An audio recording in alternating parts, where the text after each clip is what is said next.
talk about. Nice. Yeah.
Their players were cut from a different cloth.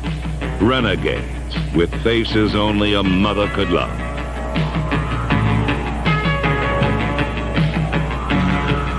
The Raiders cultivated, then reveled in their ominous image.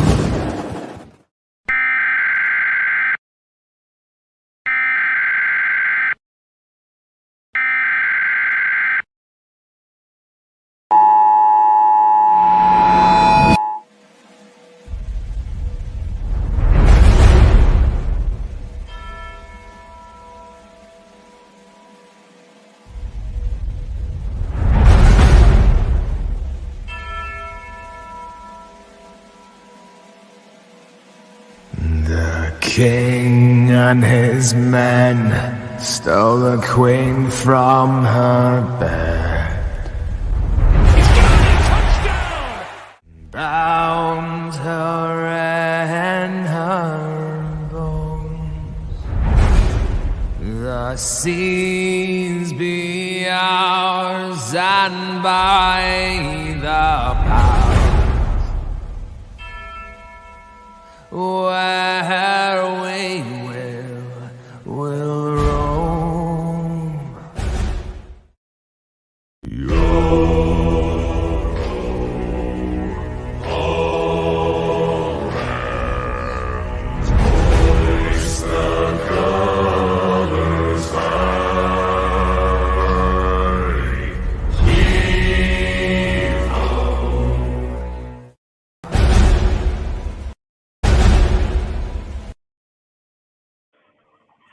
Salute Raider Nation. Appreciate y'all showing up. Salute to the chat. Salute to the mods, man. Salute to everybody that's on the panel and the others that'll show up here in a little bit.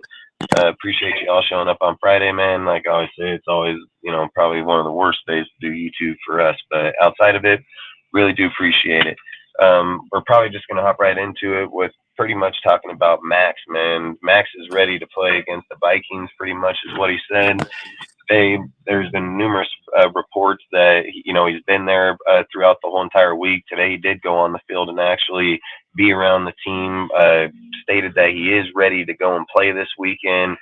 Basically, he said if there's any living breath in his body, that he's going to be out there on that field this weekend. Like I've always said, and like the stuff I talked about before the reports came out today, I actually made it over the bye week. I literally said if he feels that he could go, I'm not going to try to tell him not to go. But the problem is like when you have sayings where they say like, hey, with every living breath in my body, I'd be on the field. The only thing I'm asking him is like, hey, don't ruin your career over something like that, and all I'm hoping is that he's taking care of it the right way. I hope that AP isn't just standing back being like, okay, it's up to you. He is the head coach. He needs to make sure that the team doctors, everybody is like looking into his best. And I know they are, man, but I just say like when you watch the video that I posted on his knee injury and what happened to him, I mean, that's not a little bit of an injury. So it's a pretty big injury, to be honest. So outside of that, I just hope that he's ready to go. And is going to be healthy to play. I'd hate for him to get underneath himself and have something happen.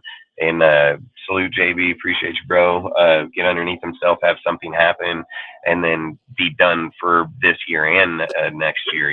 So pretty much outside of that, I'll start with you, Rudy. What's your take? What do you think, man? Do you want to see him play? Would you rather see him sit? Do you think that, like, do we need him to play right now? How do you feel? Well, logically, he should not play at all. He has to think about himself and his career. It would be not a good idea. I know in my heart we desperately need him to play. He represents the defense, but we're not going to the playoffs. I mean, the chances of us going to playoffs is very slim, especially with a lot of teams in this division. And we'd have to depend on teams to win and lose. And it's not a good idea. We have a 1% chance as it sits right now. Mm-hmm. Yeah. I would say no, he shouldn't play. Now I'm just saying it straight up. I'm just saying, yeah, my heart is in it, but I don't want to see him hurt. And if they do play him, if he wants to play, they should not play him. Give him some limited plays, alternate. Sometimes take him out and put like Tyree Wilson in for him a little bit. But like on third down or something, yeah, you could put him in there.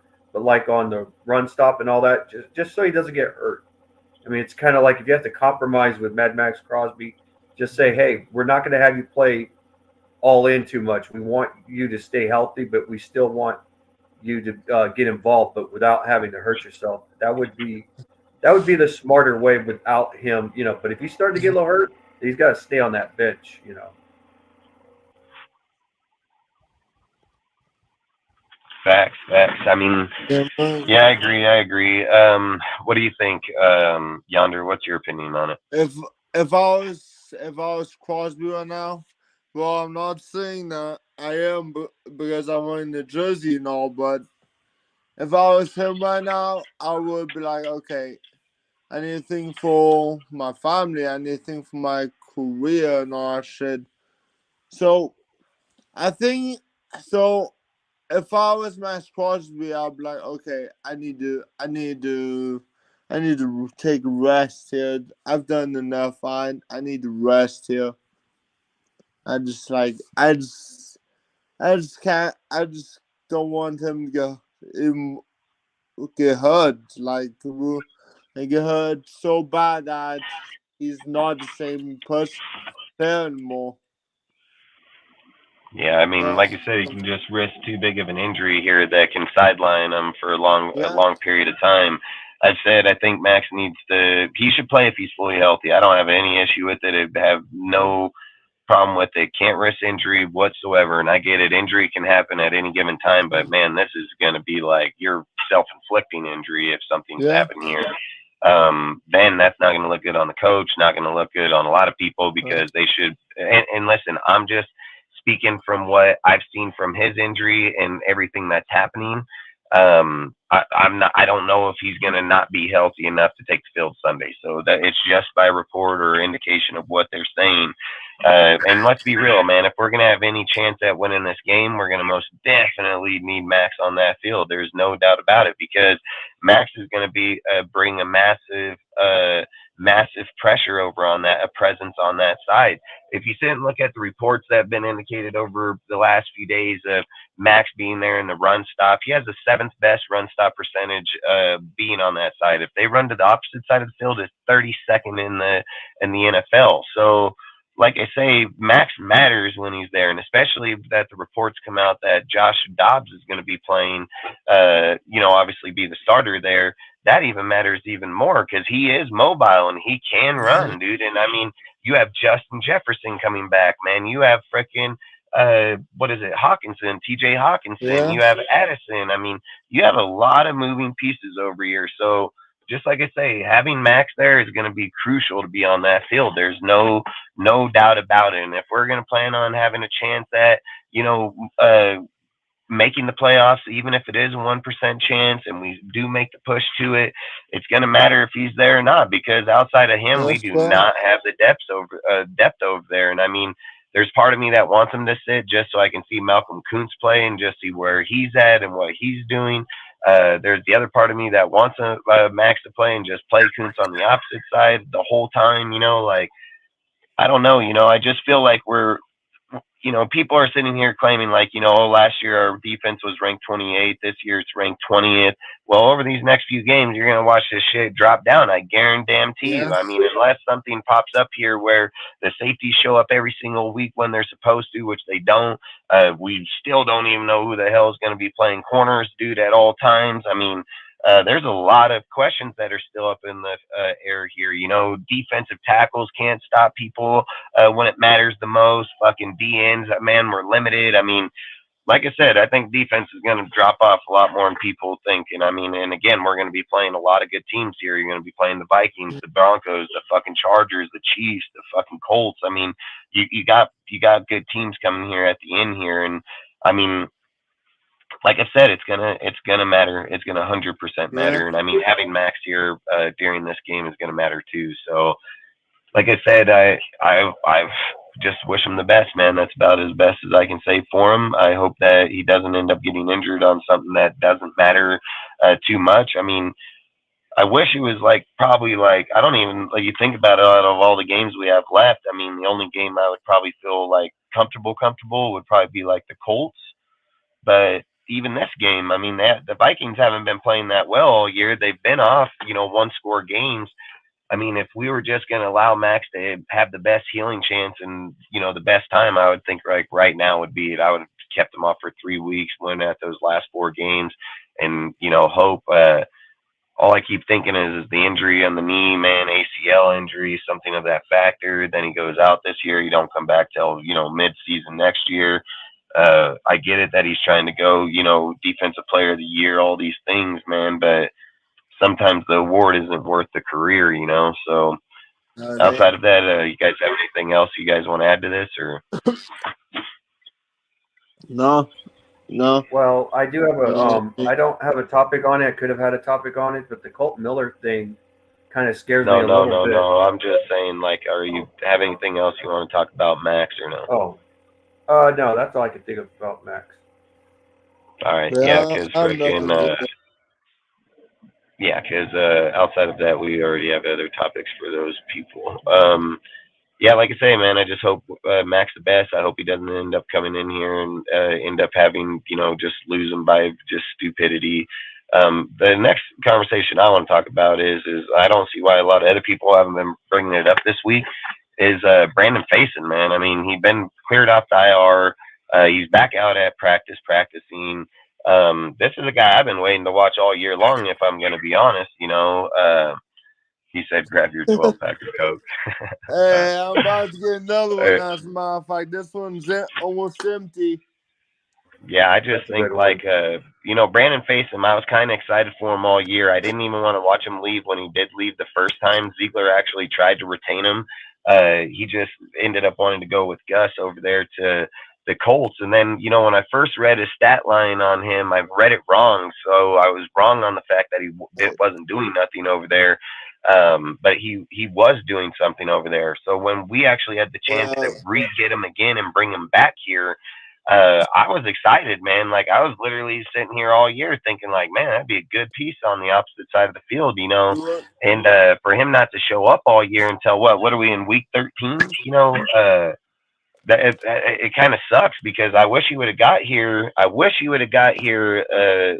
Earlier. I wish he would have been ready to go a little earlier, and I'm not sure if he is going to be ready to go like this weekend. They are saying today's report stated that he was good, that he's out on the field, that he's going, man. So I mean, odds are we could most definitely hear him be cleared by Sunday if he's going to be playing. I haven't heard any reports of him playing. I won't lie to you guys. Like, I haven't even really looked into the fact, like, if they have an actual report that has said that he is playing.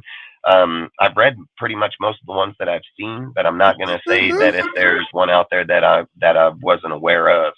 If he is playing and somebody knows it, like, hell, let me know. But for the most part, like, I want to see Facyson out there, man. Like, Facyson was a big piece here, especially if we were going to use him as a starter or depth. I really would like to see him take the field this year because not only that, I want to say this to Doc real quick. Why need a 12-pack when you literally have a 35-pack from Costco of Coca-Cola? 35-pack? Yeah, Costco has a 35-pack of Coca-Cola. Crazy. Yeah, so I mean, for me, he said, don't encourage him. Yeah, in fact, he'll fucking sit up here, he'll drink every one of them fucking things. But long story short, with Brandon Facyson, man, I mean, like I said, he was somebody I was very high to watch him come here because I've always said that pieces matter a lot. And if we were to go back to when he was here and he was playing, he was a big piece behind frickin' Casey Hayward. Casey Hayward was falling off towards the end of the season, and Facyson was starting to show up. Like, he was a really good piece in that deal to play out. So like I said, I was interested in watching him this year. Salute the Menace. Salute to everybody, man. Salute to everybody up here. Salute to everybody popping in. Really appreciate all you guys showing up, man, and so on. like I've said, Salute panel. Sorry guys, I'm busy. Otherwise, I'd jump on Salute chat. Outside of it, Salute Ozzy. Outside of it, like I said, man, when it comes to face him, I really hope he takes the field this weekend because he will matter, man. I mean, if you're sitting there taking Jack Jones as somebody I want to see to get more playing time, I want to be able to see Brissett be able to show up a little bit more, but not have so much pressure put on him. Like, I want to see a lot of things, and I think if you're able to move more towards the face him and Jack Jones type corners inside our system, and then playing off of Bennett and so on off of the back, Hall, Hobbs, and so on. I think it'd be a really good unit. So, like I said, I really want to see him show up this week if he can. I don't want to push him too early again. I don't know. I can't remember. I think we signed him for 2 years, if I remember right. I think Faison was on a 2-year contract, to begin with. So for me, I would like to see him play so we can kind of think about if we're going to keep him for next year. Salute, Ben. Appreciate you, bro. I'd like to, at least see him out on the field, man. Like, I really do. So, but I don't want to see him get out there too soon and risk injury on him too all over again. Starting with Remix, do you have anything? Do you want to talk on Brandon Faison? Do you have anything you want to bring up on him, or?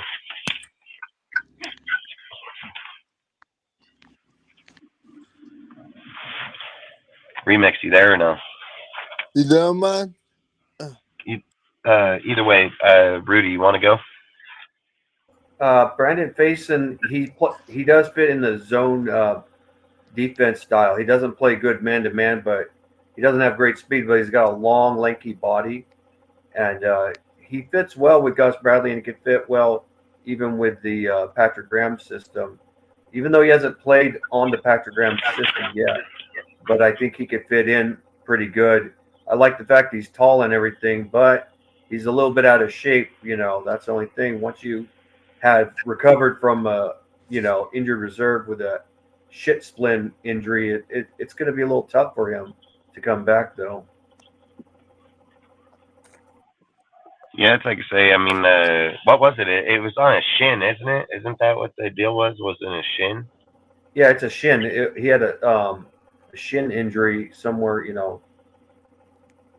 That's what I was reading on it. It was in the leg.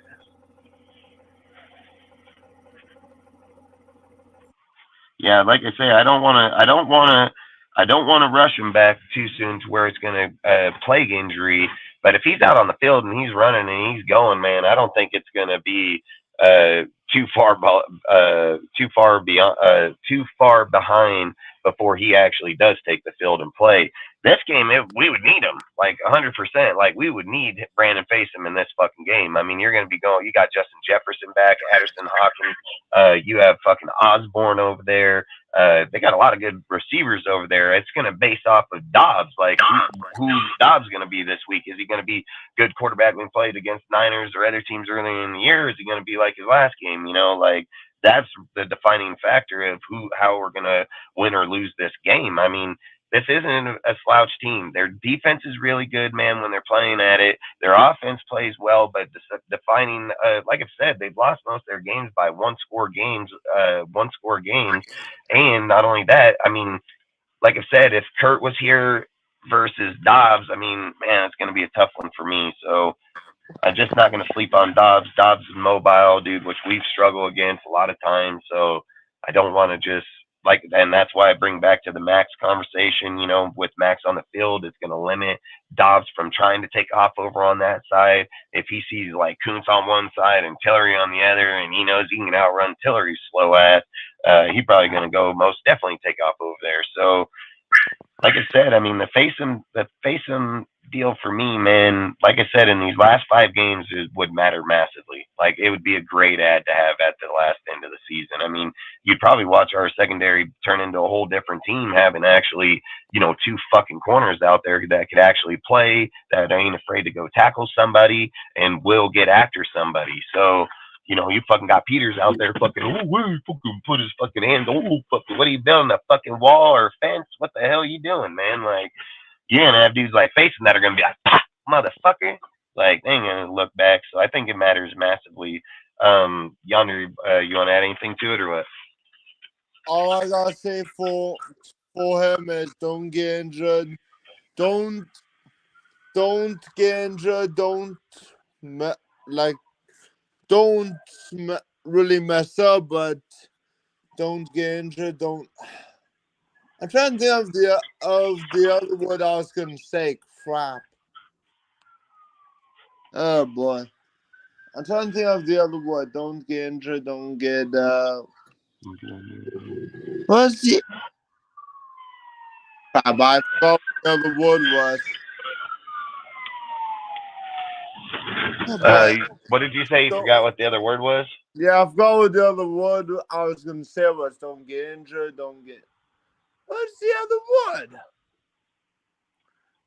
I lost He it. said, I lost "No." what the Yeah, I other mean, word you was. got what did you get stuck on a fucking simple word, bro? God No. damn it.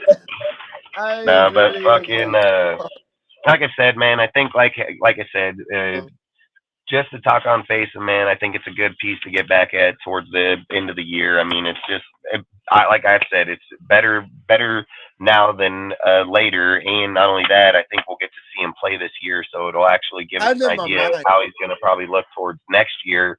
Then he'll have the off season to get rehab, get healthy, and then bring him back next year. You know, so like I said, I don't want to bring him back too early if he's not ready for it, and I don't want to risk him to be injured and be out for for a longer term. Like I say, at the end of the day, man, let's just hope for the best. Let's see if he can show up this weekend, and that's pretty much where we'll leave it. I think Remix said that his mic isn't working right now, so. Listen, I literally had that word in my mind and I lost it. Word in your mind for either way, it doesn't matter. Outside of that, like I say, I hope that he'll show up. I hope that it'll work out for him. Go from there, pretty much. Yeah, the other question, conversation that I'm going to bring up here is going to be the Kolton Miller one, man, and this one kind of sucks because we've struggled multiple times without Kolton Miller in there. We did actually have a pretty good game, I think, if I remember right. So if I go back to the one game we had good when Illuminor was over there.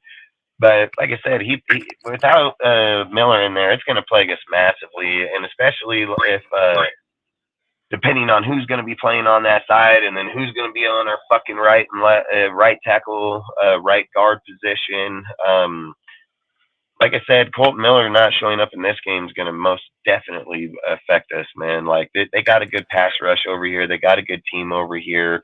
So for me, man, I just don't want to see us get eaten alive with not having them there. And it's kind of like not having Max on that side. Now we don't have Kolton on that side. But I'm not saying Max isn't going to be there. I'm just saying if he wasn't there, it would be massive, and that's massive, without Kolton there. So like I say, in this game, man, when you're playing against the Vikings, the BTs, the edge rushers, man, they're going to be bringing some heat, and I just think it's going to kind of suck if if we're not able to obviously fill the hole. And like there was a topic that we have, but I'm just going to intertwine it in here because I feel like having DJ Fluker, man, he was here a few years ago. We tried him out. Then he's popping back up here again. I don't know how well the guy's been playing or not. I looked up on him, over the past. It seemed to be okay, but not too bad. So I don't know if he's going to be a massive add to this team if we do hire him. But again, he wouldn't even make it in this weekend, so I don't even think it would matter. And I didn't hear no reports saying that we did sign him. So I don't know if he did get signed or not today. I don't think he did because I would have seen that shit pop through here for damn sure. I got the word now. But, I know what I was going to say. Don't do anything stupid. Do anything stupid? Yeah, that'd be probably the best place to start out with so you don't end up ruining your career just like that, like I was saying. Yeah. Yeah, because having DJ Fluker over there would have made a massive add over there, especially if you're moving over, because he's a right tackle, right guard type player. So I would imagine Illuminor would go back over to the left tackle again. Then you're going to be sitting here with Munford, but I don't know why. A lot of people, Munford's fallen off, dude. He hasn't been the player that people wanted him to be. I said Van Rotten too. Like I said, I think coming into this off season, man, you got to most definitely pay attention to offensive line for sure, man. I mean, I think we're going to need like right guard, right tackle type shit. So you could probably be looking at 2 players draft wise or free agency wise on that line. Probably a few more too, because you're going to need depth players there, so on. So I mean, I can see us signing a lot of offensive linemen this year in the off season, or this upcoming year in the off season. So yeah, losing Colt, man, it kind of just sucks. But Rudy, you have anything you want to add to it, or what? Oh yeah. Van Rotten, man, he can't block for crap. I've seen and I've said this forever. It's been the right side with the right guard, right tackle. Uh, you could do 2 things. You could keep Illuminar, but move him the right guard next year, and then get a right tackle veteran, and then draft a right tackle, and still draft a right guard in the later rounds, and try to build up on that. But we're going to have to do something about that, because there's been hardly no protection on that right side. When we play against average teams, it's not a problem. But when we play teams like the Chargers or even what other teams, Steelers and all that, we've been exposed, really badly. Got exposed ugly, and we cannot have that going on. I mean, Khalil Mack sacking Aiden O'Connell like 7 times. That's a problem. That's a right guard and a right tackle problem, And that was with Illuminar as the right tackle as well. I mean, Yep. Now that you move him to left tackle and everything, it's messy on both sides now.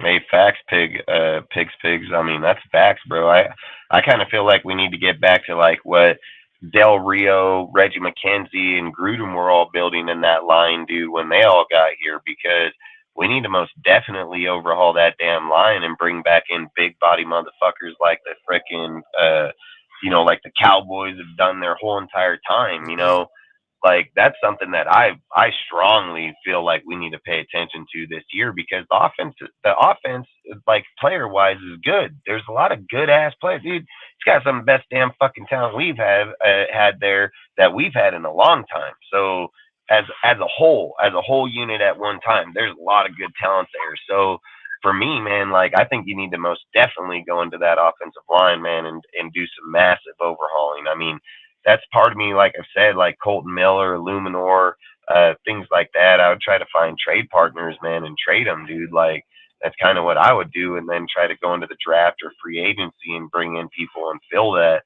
I mean, I thought we got Parker back too. I thought we signed that full back, or did we release him, or is he still back here? I mean, he's there. I think he yeah, that's he what was I on practice think. I squad, thought he and I was here think he's too. back there. I think he is. I'm not sure. Yeah, we need the big men dominating. That's facts, bro. I mean, if we can get back to that type of mentality, dude, and bring that energy back to our team, it's only going to help Josh. It's only going to help everything that we're trying to do right now, So, and imagine if we did have a good ass offensive line up there, AOC would probably be looking a lot better back there. Probably be able to get a lot more better passes off. Yeah, I think that's most definitely something that we need to pay attention to in this off season. Yonder, you have anything you want to add on it, or? No, really. I mean, no, really. I literally couldn't think of anything else to say. You guys basically said the whole thing. So, yeah. I have Like really I nothing think to say. Yeah, I think, like I say, it's something that we need to pay attention to going forward into the season. Towards the off season, that we need to most definitely, pay attention to for sure. So, you guys have anything else you want to add to it, or what? You know what? I do have something to add. If Brandon Parker was seasoned up, he just came back, but if he was seasoned up, he could actually take the left tackle position. He's done it before when Colt Miller was hurt for one game. He took over and blocked pretty good. And I always said, I know now that Brandon Parker was never meant to be a right tackle. He was meant to be a left tackle.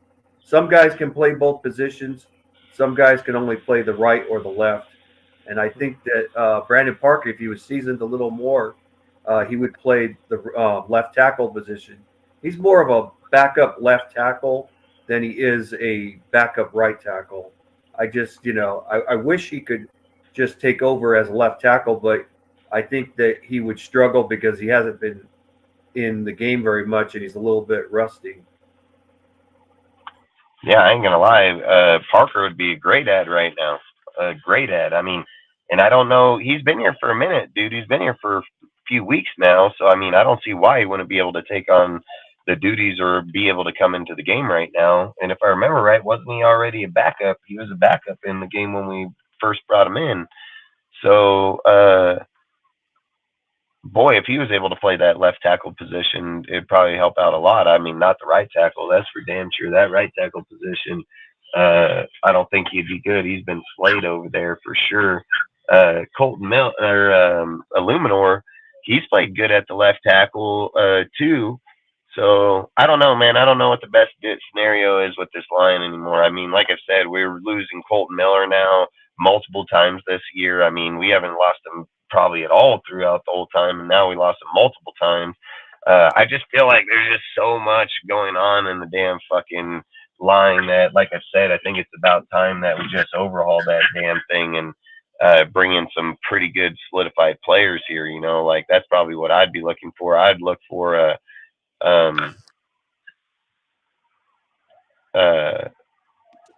what the hell did you say? Oh, it was Mike. Either way, but that's probably where I would be kind of going for that one. I mean, let's be real, man. I've said this the whole entire year, right? Like all year, I've said people are indicating that we're just a player away, going to playoffs and winning games and all this shit. Like, we're not a player away. The defense is fucking got massive fucking holes. They don't have no depth players there. The offensive line got no fucking depth there. The offensive line sucks. Like, literally sucks. One week you do okay, next week you get your ass beat on. You know, there's no consistency there. Somebody gets hurt, can't replace them. It is just like one fucking thing after another over there, dude. And it's like, like I said, we're going to be going into probably one of the hardest stretches of our season, and now we're missing some of our damn key ass players, you know? So, like I said, I mean, I don't even know what to think here because, like I said, the offensive line is going to hurt, man. Yeah. Remix will have to probably go because he can't seem to get the mic fixed and he can't hear us through StreamYard. What happened? Remix will probably have to go because he no, can't hear the podcast or talk or nothing. Yeah, text him and tell him that he needs to back out to the beginning where the StreamYard is and reset his mic and deal there. He needs to go back out, man, to the app wherever he was at, and then tell him to load in by Google Chrome. It'll probably give him the setting there where he can load in. Because if he's can't hear or mic, it's got to be inside there for sure. I'm messaging him through StreamYard right now. I said I seen our tight ends blow blocks last game, leading to a big QB hit. I mean, that's facts, Pig. I mean, you know, that's the whole thing there too. You know, like when you sit there and look at the type of player that Mayor's turning into, man, the guy can block and go get some catches, dude. He's got a really dominant presence in the tight end, dude, and we're not even using this fucking guy right. It feels like, dude, like. He's not even relevant on the field half the damn time, dude. And then you give a pass here to Hooper, dude, has a good play. You don't see him the rest of the damn game. I don't understand why with this regime with like Josh McDaniels people, this is the type of shit that's been going on the whole time they've been here. Player starts to get hot, go away from him. Don't fucking keep going back to him. Player does good this game, don't see him in the fucking next game, dude. Like, this is the same shit that's happened for the last 2 years, still happening even after the coaching staff of Josh and them been gone. That shit just breathes it still here in the bloodline and the veins of his shit. And I hate that shit because it ain't no fucking good, man. Like for me, like I said, man, to stay on topic, you know, not having Colton Miller here is going to most definitely hurt against this team. Most definitely, man. Especially fucking Hunter and them over there, man. But outside of it, hopefully they can figure something out. Hopefully we can see who's going to be the starting line up there, who they're going to put in there, who's going to be the backup players. Is Warner still on the IR? I think he's still on the IR. Huh? Fucking yeah. So either way, man, it's going to be interesting. So, any guys have anything else you want to add to this or what? Not me. Not that I could think of. No. Yeah, it's just gonna suck, man. I'm not gonna lie. Fucking without having Colton there and how the line's been playing, it's probably not gonna fare too good for us to go. To be honest. So this is the other thing that I want to talk about too is like I've been reading posts that have been popping up over and over about the Viking fans gonna outshine us in our own stadium again. Like, and this is the thing why I say, like, when people bring hypes and bring up shit about coaches or people, this, that, the other, the thing that bugs me the most, right? The minute that they fired Josh McDaniels, they lowered ticket prices, they changed a lot of things, and then they changed a lot of things around, and then, you hear me, Remix? Hello? Remix, you there? But either way, fucking, they lowered the ticket prices. They put people in the stands. You go out, you start winning a few games. Everybody's there. You start losing. Fucking people start leaving again, and then bam, right back to the same shit with Josh McDaniels' fucking stadium, where now we're gonna be outclassed by the Vikings again here. Like, I'm getting tired of having home games being out 70-30 is what they're projecting, man. Like, how in the fuck you got 70% of Viking fans showing up to fucking Allegiant, bro? Like, how in the hell is that even possible? And who in the hell over there in the Raiders organization is selling these fucking tickets to them? Because they should have some fucking guidelines where it's like it has to be like a 60% Raider fucking capacity and then do like 40% to away teams. But whoever in the fuck is selling these tickets, they're like a 70-30? How in the fuck you do that? Like, what, did you just go look for Viking fans to sell that shit to? Like, and they probably had more of them, to be honest with it. And that's the kind of shit that just bugs me about being here, man. Like, being in Vegas, dude, I feel like they should have sent the fucking Chargers here. Like, the Chargers were meant to be in this fucking stadium. We were meant to be our asses in LA, dude. Like, I hate that it's like this every fucking time. One game, get a fucking good fan show out, dude. Everybody's there. Yeah. Ticket prices are low. And then here comes Mark again, trying to get greedy, fill his fucking pockets. He said, hey, I already ate enough money in this fucking with the, Josh McDaniels, Ziegler, Gruden shit, then dropping ticket sales here for a little bit. But I know he was banking on that fucking Washington fucking Oregon game, which he fucking killed it in there too. So damn well that's what he was probably banking. But now it's like time to get back to business, selling fucking tickets to the other fans, dude. Like, and again, if you've seen the stadium when they were trying to sell it to the Raiders, dude, like they weren't in there. They didn't even have that stadium wasn't even sold out, dude. So I don't think they're going to try to do that shit again. Yeah, I don't think they're going to do that shit again. Raiders. When I went there for Packers at Raiders, I believe I saw more Packers fans than Raiders. Yeah, I mean, it's just going to suck, man. Yeah, like, we did try out Fluker. It was Mayer taking big hit after the first down catch that play. He looked fucking totally whiffed on his block. That led to the pressure he shouldn't have been in after that hit. Yeah, that is facts. I mean, that is true, man. Frickin' he shouldn't have. They shouldn't have had him back in there. Yeah, I just hate, like I said, I just hate that we fucking can't just keep selling out our games. If we were in LA, dude, it'd be sold out every single fucking time, and it'd probably be like 90% fucking Raider fans, 10% fucking other fans, and That's Oh, the kind of boy. shit like with Jerry and fucking Kraft, man, where they had to go put their fucking hands in our shit, dude. We were down in LA. Like, we literally was going to get that shit with the Rams for that year to until the stadium was built.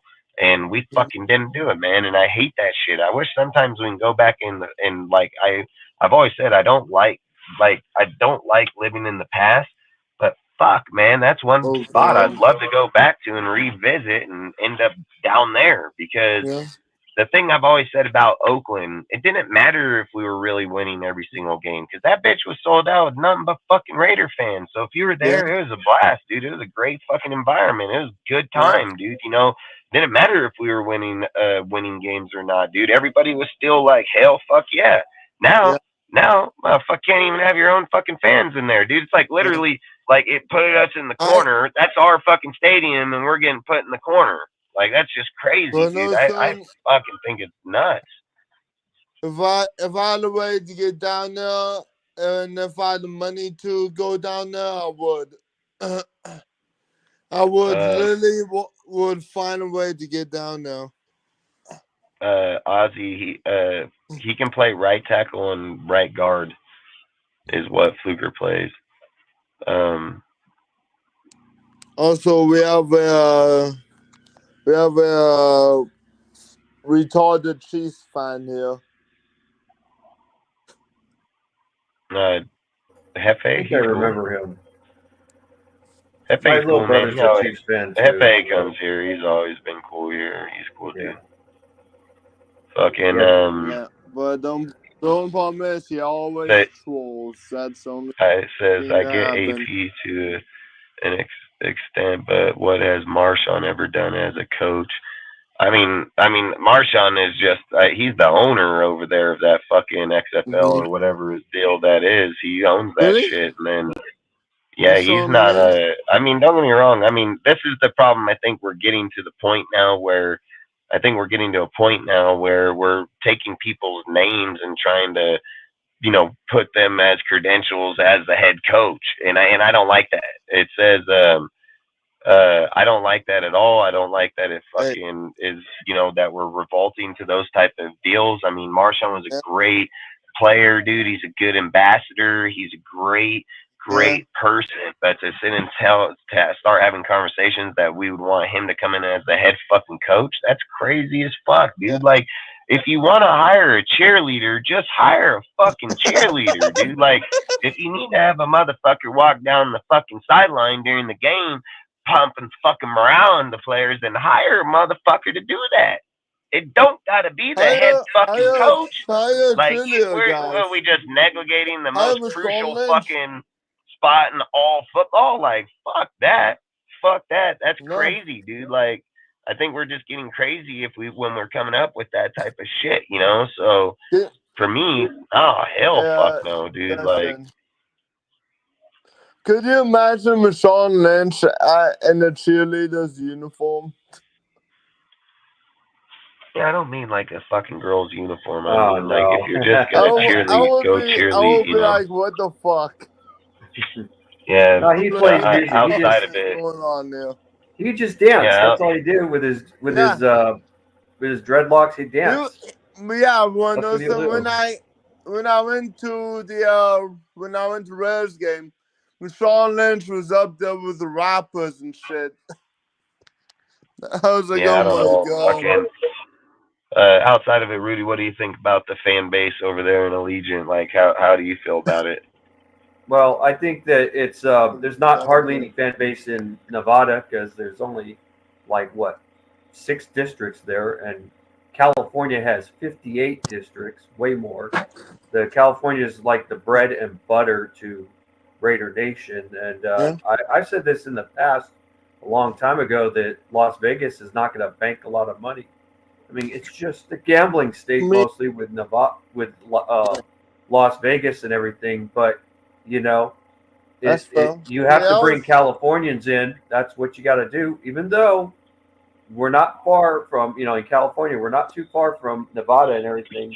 But, you know, from where I'm at, I live in Hanford. I'm about 235 something miles from Las Vegas, a little bit further than May the I distance between may I live like Los I live Angeles. like a few I live like 2 out like almost 3 hours away from the stadium. If I believe, hold on, let me check and make sure if I'm right on that. But Yeah, I'm just getting to I'm the like point. close to the I think I'm stadium, kind of getting to the point 117 miles anymore. away, and I was getting close. I'm just getting to the point anymore where I hate how people are advocating certain people for jobs and in the most crucial position in the NFL. You know, like for instance, I had a guy today in a post where he was advocating that Harbaugh, you know, he says Harbaugh's never done nothing. Harbaugh's never done this. Harbaugh's never won the big game. This, that, the other. And then I had to message back real quick and be like, bro, I sure in the fuck hope you're not trying to fucking compare resumes from Harbaugh to A fucking P. Yeah. Like Harbaugh's resume is so goddamn fucking heavy. Listen, AP couldn't even hold Harbaugh's fucking clipboard because the motherfucker would be so goddamn heavy with success, he wouldn't even be able to hold the motherfucker up. So to imply that AP's fucking resume is any level of fucking Harbaugh, that's just stupid. It's dumb educated, and it just shows the lack of fucking knowledge of people in this fucking sport, man. Like, it is getting sad. It's getting sad in some of the way. Listen, that's how I feel, right? If you like AP, just advocate you like fucking AP. Don't try to compare the motherfucker to motherfuckers like Harbaugh. It's the stupidest fucking take. It's the stupidest ass conversation I've ever fucking heard. You can't advocate a guy to a dude that smokes dudes in resume by a fucking mile. AP ain't never been to the fucking big game. AP ain't never coached a big game. AP ain't coached it in college or in the motherfucking NFL. AP ain't coached but fucking a few motherfucking games he's played already, and he's already lost fucking few of them to begin with. So I don't want to hear no motherfucker try to compare AP motherfucking resume to fucking Jim fucking Harbaugh. Just say you like fucking AP. Leave it there, man. Like, when people are getting out the norm now where, oh, he's got this or got that, or Harbaugh doesn't have a Raider, he don't know the Raider way. Listen, man, I'm just going to set the fucking facts straight real quick. AP is a super fan. He's never been coached by the Raiders. He's never played for the fucking Raiders. He's never been on the fucking Raiders team. He is a fucking super fan. That's what he is. He comes from fucking Compton. He comes from the area where the team was at. That's where he comes from. He rides in the cars, rolls with the homies, and fucking puts on the fucking gear. He's a super fucking fan. Jim fucking Harbaugh coached the motherfucking quarterbacks for the motherfucking Raiders in 2002 and 3 under Al motherfucking Davis. He most definitely know the motherfucking Raider way. He most definitely know how Al run this motherfucking team. AP don't have no fucking knowledge of that. He has no experience of it. He just has the same experience as you and me watching that motherfucker in those times. That's all he has, and that's facts. So don't overplay it like he fucking knows the Raider way. Don't overplay it like he up in this fucking staff like he fucking knew what they were doing then. He didn't know shit. So to imply like this motherfucker know the Raider way more than a motherfucker that was here after he just finished his career in the NFL, came over to us and coached our quarterback, and then stayed a few years more in the NFL, and then took off for his success in college and NFL. His shit miles ahead. So hey, if motherfuckers just want to say AP is a guy, great. That's all you can say. But don't fucking compare him to what Harbaugh's success has been in the NFL. He's been to the big game. To be factual truth, the motherfucker was in the NFL for 4 years, went to fucking Super Bowl and fucked just right off the get-go. Then he got an NFC championship, and he been right back there in the NFC Champion Conference again the following year. Motherfucker come in here and fucking skyrocketed, dude. So what are people talking about his success? That don't even make no fucking sense. That don't even make no sense, dude. This guy got 2 fucking bowl games in college, dude. Not everybody's going to win them every year. Not everybody's name's Nick fucking Saban and can have every fucking guy in college. These guys got to build their shit from the ground up, which he did. he became competitive against those motherfuckers. He's been competitive against them for the last 10 fucking years. He stomped on fucking Ohio over there for the last 3. So what the hell has fucking AP done? Like, if we wanna be fucking for real, how about we just ask AP for his fucking resume? How about that? And then how about we go ask Jim Harbaugh for his, and let's put him on the table. Let's see how many boxes AP got checked over here, and let's ask Jim Harbaugh how many pieces of fucking paper he gonna need to make sure all his shit on there.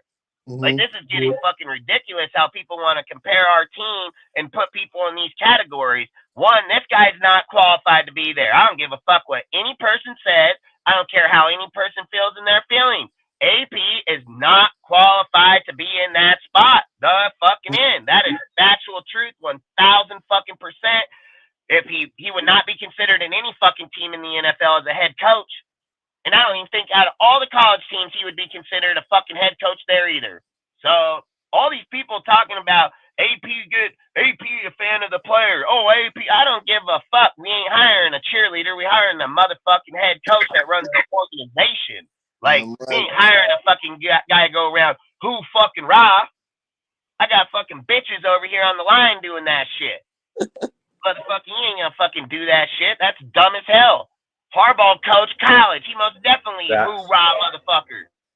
Damn So right. all these people, man, implying these dumbass takes on your coach. You know you're not educated. Like, I'll just say that straight the fuck up. Like, you are not educated on the topic. You're not educated on the subject. You're just listening to other motherfucking people talk, and you're trying to be friends with them, and you're going with what they're saying. That's facts. You're a follower, dude. Like, that's exactly what you are, because there is nothing that indicates that fucking man entitled to that fucking job. Bo Hardegree got to be garbage. He just running fucking Josh McDaniels' offense. He doing the exact same shit that fucking Josh did. He just doing it worse. Like, goddamn, dude. You know, people sat here and give fucking Josh, oh, Josh didn't manage games right. This fucking guy fucked up the Miami Dolphin game twice in the same game. Josh never did that once. You know, fuck, Josh put us up in 11 games with double-digit lead. Double-digit motherfucking lead. Josh put us in 11 of them games. These fucking guys ain't. We barely beaten weak-ass teams. Like, people are over here saying, like, oh, the defense is, yeah, right, watch that defense gonna fall right the fuck off right here at the end of the season. Watch. They're going to get fucking stomped on, dude. There are going to be plenty of teams here. Like I said, I hate even the fact that these Broncos, I said it in the first game too, man. I said right when we got done playing them, that ain't going to be the same team. And it's not. It's not going to be. Chargers, man, they still, even with their injured players and all, they're still going to be able to score points. Like, man, like I said, dude, we got a lot of shit that we need to fucking pay attention to, and we can't be blind to it because fucking people want to talk about people's names. Yeah. They can't be blind to it. You sit here and say, oh, I can't wait till I see AP and Paul Gunther's fucking defense. I've literally heard people say stupid shit like that. What, you ain't fucking know that they've been on the same team for 2 fucking years now? You act like motherfucker just popped up yesterday. Motherfucker been on the team for... What the fuck? Talking about fucking can't wait to see what they do.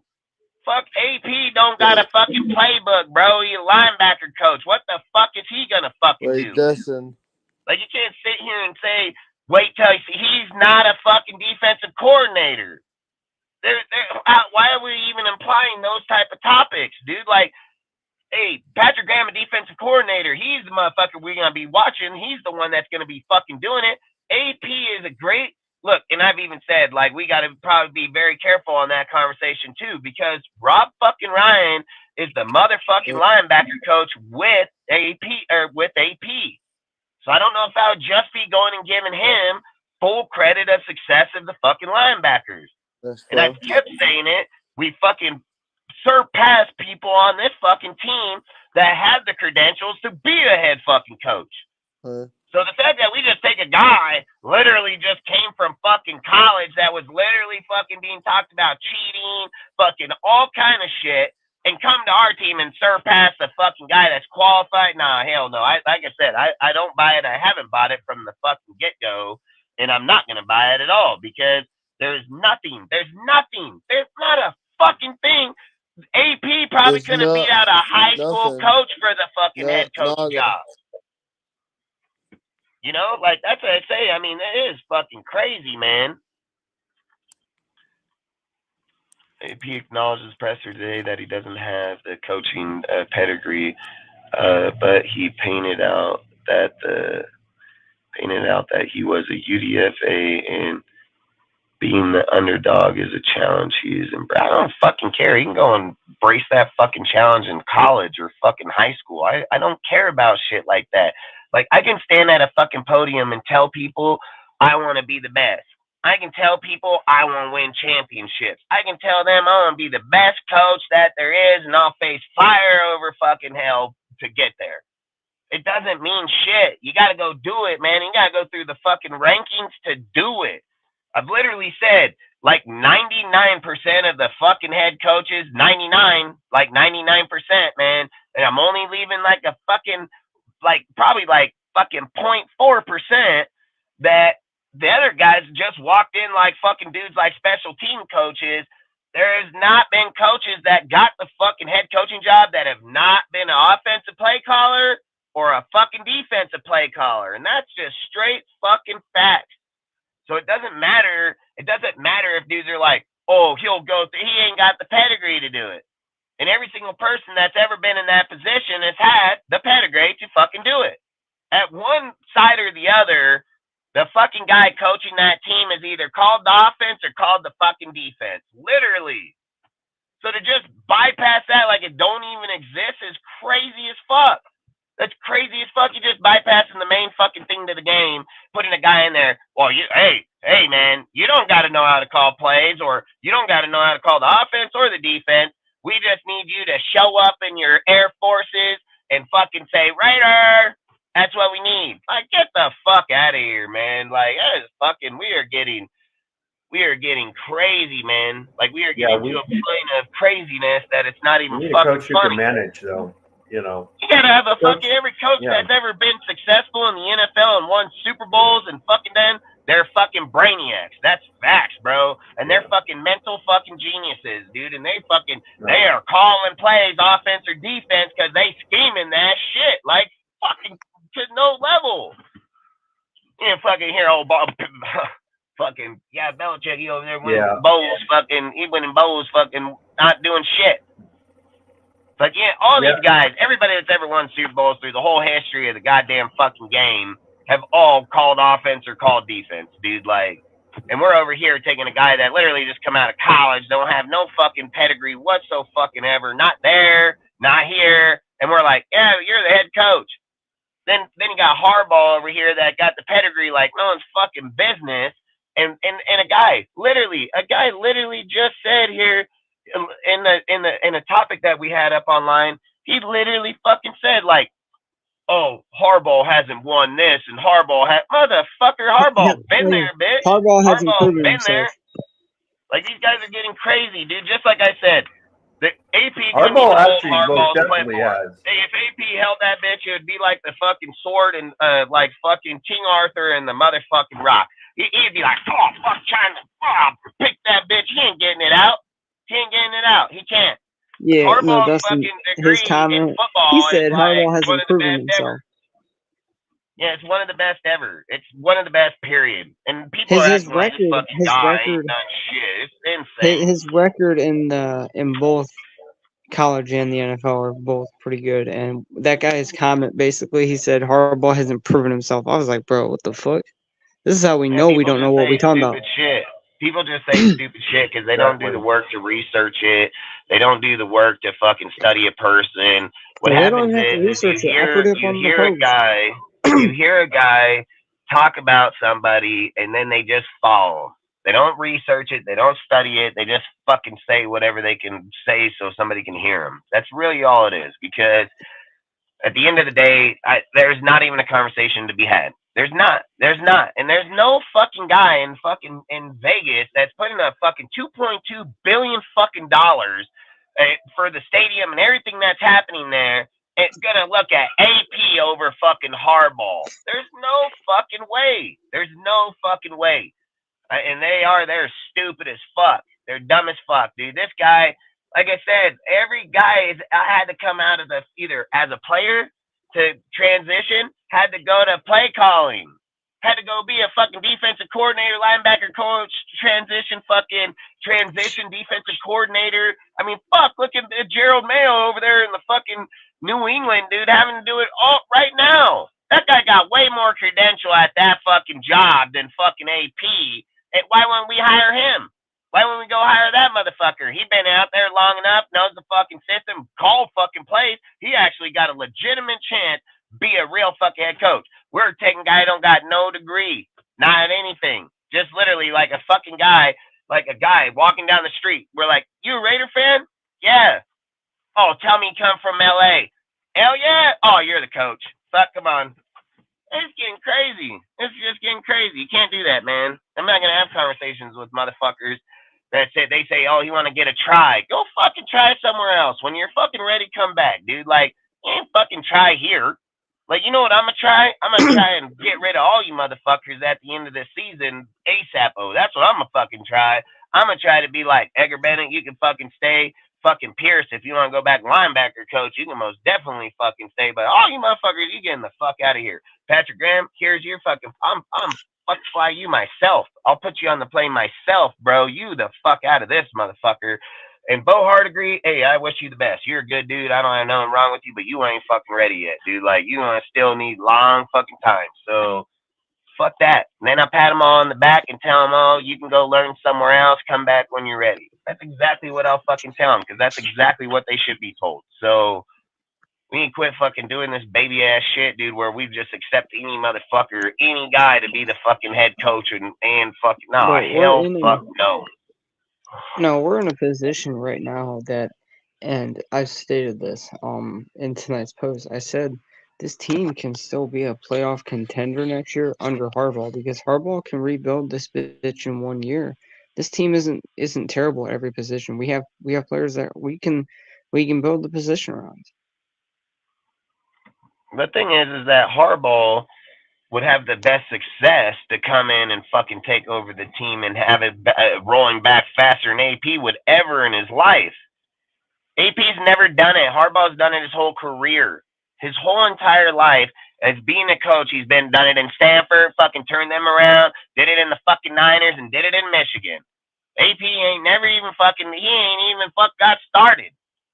Like, that's what I'm saying. I think it's just crazy, dude. Like, I really think it's crazy as hell how people take conversations anymore, or where they just put people, or how they rate people places, dude, without any fucking credential whatsoever. I'm gonna tell you right now, dude, I don't want to hire dudes without the credential. I don't want to hire dudes that sure in the fuck shouldn't even be in that spot to fucking begin with. And I don't give a fuck about someone saying, oh, he's for the Raiders. Great, a lot of people are for the Raiders, and I don't really give a fuck if he's for the Raiders, as long as he can coach the fucking players that are on the motherfucking team. That's all I give a fuck about at the end of the day. I'm not waking up in the fucking morning to be like, AP's a fucking diehard Raider. I'm fucking going on Sundays going like, I hope to God we don't get our ass beat by the Vikings. Give a fuck about what dudes do on their time off, or what they're doing at home, or how they feel or not. I care that we winning games. That's what I care about. I care that we put the right motherfucker in there for the job to win us those fucking games. I am not trying to go to the water boy and ask him, hey, you want to come run the fucking Raiders, bro? Like, I'm not doing that. AP is a fucking super fan. The fucking end. He's worked under Herm Edwards, dude. He's been to fucking Poly, dude. He's not done nothing. Harbaugh has literally fucking gone into Stanford, rebuilt it, fucking made him winning ass fucking team again, fucking created the ground and pound run game with the fucking defense. That's his stamp. That's Harbaugh's stamp. Then he come into the fucking Niners. He fucking revamped that whole fucking Niners team under fucking Singletary, and then fucking bam, ground and pound, fucking defense. His shit still going on to this day over there. His shit. That's Harbaugh shit. Then he leaves up out of there, heads over to fucking Michigan, does the same shit again. Fucking get out of here, motherfuckers, dude. You know, fucking talk about a guy ain't even had any success in being a fucking backup coach. Like, how in the hell are we even comparing that to him? Like, I don't get that shit, you know? Like, this is just getting crazy. You wonder why the Raiders suck dick so fucking long, right? You look at the Chiefs, or not the Chiefs, the Chiefs is probably a good fucking example too, back in their fucking time when they fucking sucked until Andy Reid's ass got there. Once Andy Reid got there, boom, shit fucking took off like a motherfucker. They had the players, they had the people, they didn't have shit till Andy Reid got there. Once the coach changed, boom, instantly. Like, it's crazy, dude, that we advocate fucking people that don't have the fucking skill set, and we're sitting here. It's like even the Browns, fucking Steve Stefanski, dude. Fuck till he got there, that fucking organization sucked, dude. Like, they were garbage. And it didn't matter how many goddamn coaches they changed. Didn't matter how many good-ass fucking players they got there. Their shit still sucked. Until you get the right motherfucker there that can change that attitude or change that fucking shit, and that's the head fucking coach that does that. New England sucked dick until motherfucking Belichick got there. Happens, shit like this happens all the fucking time. You just gotta get the right motherfucker in there. Like, you can go through multiple coaches and go multiple, yeah, fucking A. Look, the Raiders been doing it for fucking 20 years now. We're about to try to do it again next year again. Stupid ass motherfuckers. No, we're not. No, we are not. No, we're not. It's time that we go get our guy that's going to come in this motherfucker and change it. Ain't going to keep fucking doing this stupid ass nonsense and then act like it's going to make change. It's not going to make change. It hasn't made change. We've had better suited people here and it ain't done it yet. You know, fuck, dude. I think like we can't get it. We can't expect that for our team. Like, that's where our standard is so fucking low. Our standard's so low. We're just like, hey, if he likes the Raiders, bro, we'll hire him. Like, that's literally where we're at. You have people coming over and talk about Harbaugh shouldn't deserve to have. If Harbaugh comes here, he shouldn't be GM / fucking coach. He shouldn't have. Oh, tell me why. I'd really love to hear why he shouldn't have that fucking responsibility. Tell me at any time in his fucking 20 years of coaching, has he fucking missed on the draft? No. Has he mismanaged the team? No. What the fuck has he done to not entitle him those responsibilities? People say, yeah, but we don't want to give the responsibility to the head coach. You're only talking about Gruden. You're talking about one fucking guy in the Raiders history. One fucking dude. And you're acting like, oh, goddamn, every fucking guy. Like, no, hell, fuck no. Hell no. I've said it 100 times. Gruden was out of the NFL for 15 fucking years. Harbaugh been in, breathing every fucking day. Harbaugh actually developing and bringing those kids from college right here to the NFL. So I don't know what the hell people are talking about. It just tells me when they say shit like that, it tells me you just reading an article off some other motherfucker. You don't even know who Harbaugh is. You don't even know who he is. You ain't fucking studied him. You ain't never watched him. You ain't never seen shit about this man, but you got so much fucking information, right? Get the hell out of here. Like, shit's dumb as hell. This fucking guy, one of the best fucking developers in the fucking goddamn college community, period. Acting like this guy can't coach people. Get the fuck out of here, dude. Like, he developed some of the best talent in the nation, dude, and we act like this motherfucker can't do his job. He shouldn't be able to have that. What the fuck you guys smoking, man? You guys take John Gruden's fuck up, dude, and then you're going to apply it to everybody like that's the same. It's not how it works. Don't work that way. I've said it 100 times. Gruden was good to come back and call the offense. He had top 10 offense fucking almost every time he was here. So his playbook, people say, oh, it was outdated. Nah, how is it outdated if he's top 10? Is that saying that fucking 22 other teams in the NFL are outdated? Like, this bitch ain't in the NFL for 15 fucking years. What, is his playbook out for 15 years to outclass 22 other motherfucking teams that are current right now? Like, get the hell out of here. Like, people don't know what the hell they're talking about. They want to talk about shit, but they don't know what the hell they're talking about. Like, they just want to bring up shit and then be like, oh, that's what that. No, it's not. No, it's not. It's not what it is. Not even close to what it is. Fucking, it's not even close. Fucking, listen, man, at the end of the day, I'm not advocating fucking AP for shit. Like, I've said it from the second they hired him. I said, no, this Rich Bisaccia all over again. This fool, he going to be right out the door, same with the rest of these motherfuckers, too. Like, literally, if he loses this game, if he loses against the Vikings this day, it's over. I don't give a fuck what anybody got to say. I don't care what the hell conversations these motherfuckers want to talk about. That shit done. He out of here. He fucking out. Rich Bisaccia go win 5 of 6 fucking games at the end of the season. his shit was rolling, and we didn't even hire him. We're talking about a guy that go two fucking probably like 2 and 3, and then we're advocating giving him the job. Like, oh, what the fuck, dude? Like I said, man, I think we're in weird days these days, man. You guys don't know the history, don't know how shit worked. You didn't see how shit worked. Don't know the players nor the staff. You didn't obviously watch what happened just a few fucking years ago, and this is like fucking goddamn. This is like part 2. You know, like they make a movie like fucking Teenage Mutant Ninja Turtles Part 1. This is like Teenage Mutant Ninja Turtle Part 2. Like literally the exact same spit and fucking image to the exact same shit.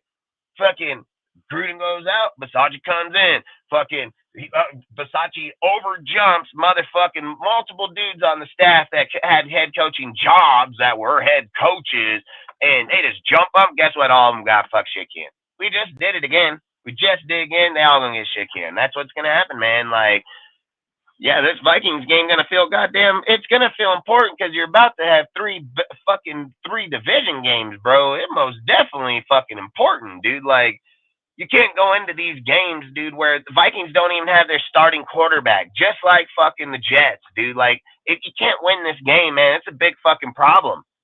Like, it's a big fucking problem. And even if he wins this game, it's still against the backup fucking players. Not playing these dudes starters. If motherfucking Rodgers popped in on those Jets, we lose that game. That's facts, bro. We played like shit. They fucking played like shit. Zach Wilson sucked dick. Zach Wilson threw Garrett Wilson 3 times in wide open fucking field.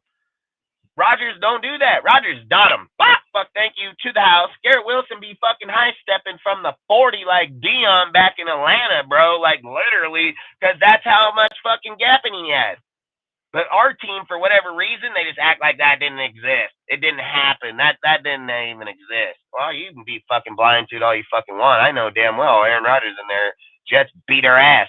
Done. It's not even a win. That's an actual loss. L. That easy. Fucking people talked about the fucking Dolphins game. Dolphins ain't beat nobody this year. And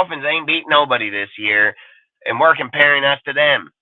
Like, fuck, they were stagnant in the game the whole entire time, dude. Like, again, it's just getting crazy, dude. Like, I don't understand why people don't value football the same way as I was growing up to watch it and play it. Like, I don't understand those things. I don't understand how a person can watch a fucking game and they don't acknowledge, like, hey, these ain't the starters, these are backups, this ain't even our guys. Like, we would be classed in this game. But we're just like, yeah, we won it, man, hoorah. That's why I just say, like, that's why they should just stay fans, because stay fans and stay sitting on the sideline, because there's a lot of shit out here, man, that matters when you're looking at a fucking team and building a fucking team massively. We're sitting here taking a guy, and we're advocating a guy that has 0 player development, 0 anything. He's been here for fucking 2 years now. There's nobody on this motherfucking team that's fucking developed. Nobody on this team's been developed. Nobody. So that's where my biggest motherfucking issue is that when you're talking about a coach that's going to give player morale, people want to run through walls for them, people want to do, why is nobody being developed then? Why is everybody defensively still fucking suck, like, massively, dude? Like, how come the only guy that when we look over on the defense is Robert Spillane, that came from Tomlinson shit, which have been playing that way pretty well, but, I mean, probably not to this level, but he did. He played with Bush when he was out, so it's not like the guy fucking sucked, dude. And again, that's why we went and fucking got him. And Max Crosby, that's really it, dude. That's it. There's nobody else being developed. Nobody's fucking coming along.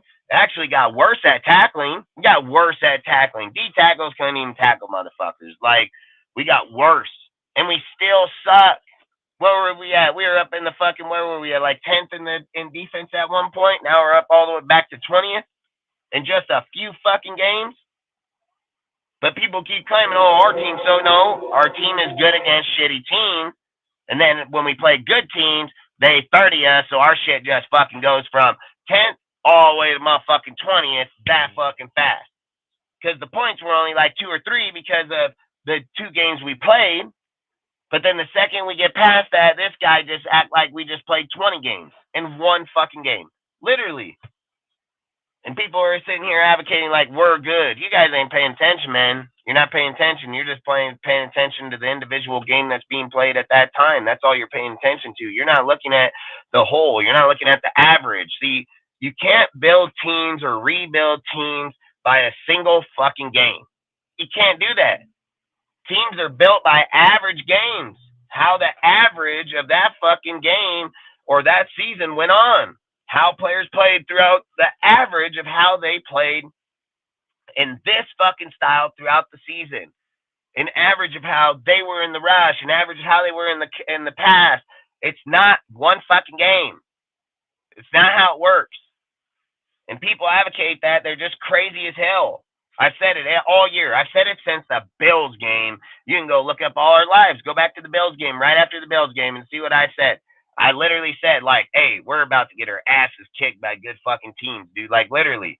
I said straight up at that point in time in the season that, hey, people are going to falsify our defense, man. They're going to try to say that we're this way and we're not, man. Like, and that's what's happened the whole entire time. You going against the Chiefs, dude. Even in Gruden, even in fucking Paul Gunther's garbage ass was able to stop motherfuckers. Like I said, he may have been the worst coach outside of our division, but motherfucker, he knew how to fucking control these fucking guys. They got fucking guys over here, been here for 2 years, can't stop nobody. Like, that's what I say, man. I hate even going back and forth, but I don't like sitting here acting like fucking Harbaugh ain't the guy to hire over AP. That's stupid ass conversation. That's just some motherfucker's biased ass opinion if they want fucking AP, and that's straight fucking facts, dude. I don't give a fuck.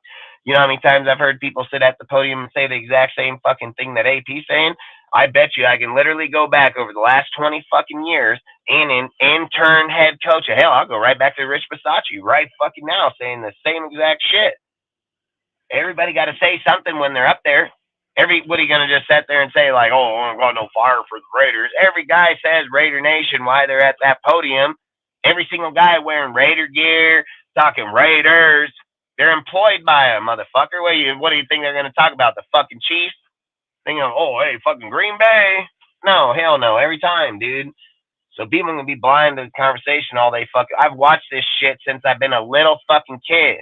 I don't sit there and watch shows or, watch fucking games all my life and then not acknowledge that every single guy's at the podium, they're saying the same fucking shit every single fucking time. Every time. Guy get fired, next guy come in, same shit. More energy, more of that. It's the same shit, bro. I don't care if you say it like this or say it like, it's the same fucking result.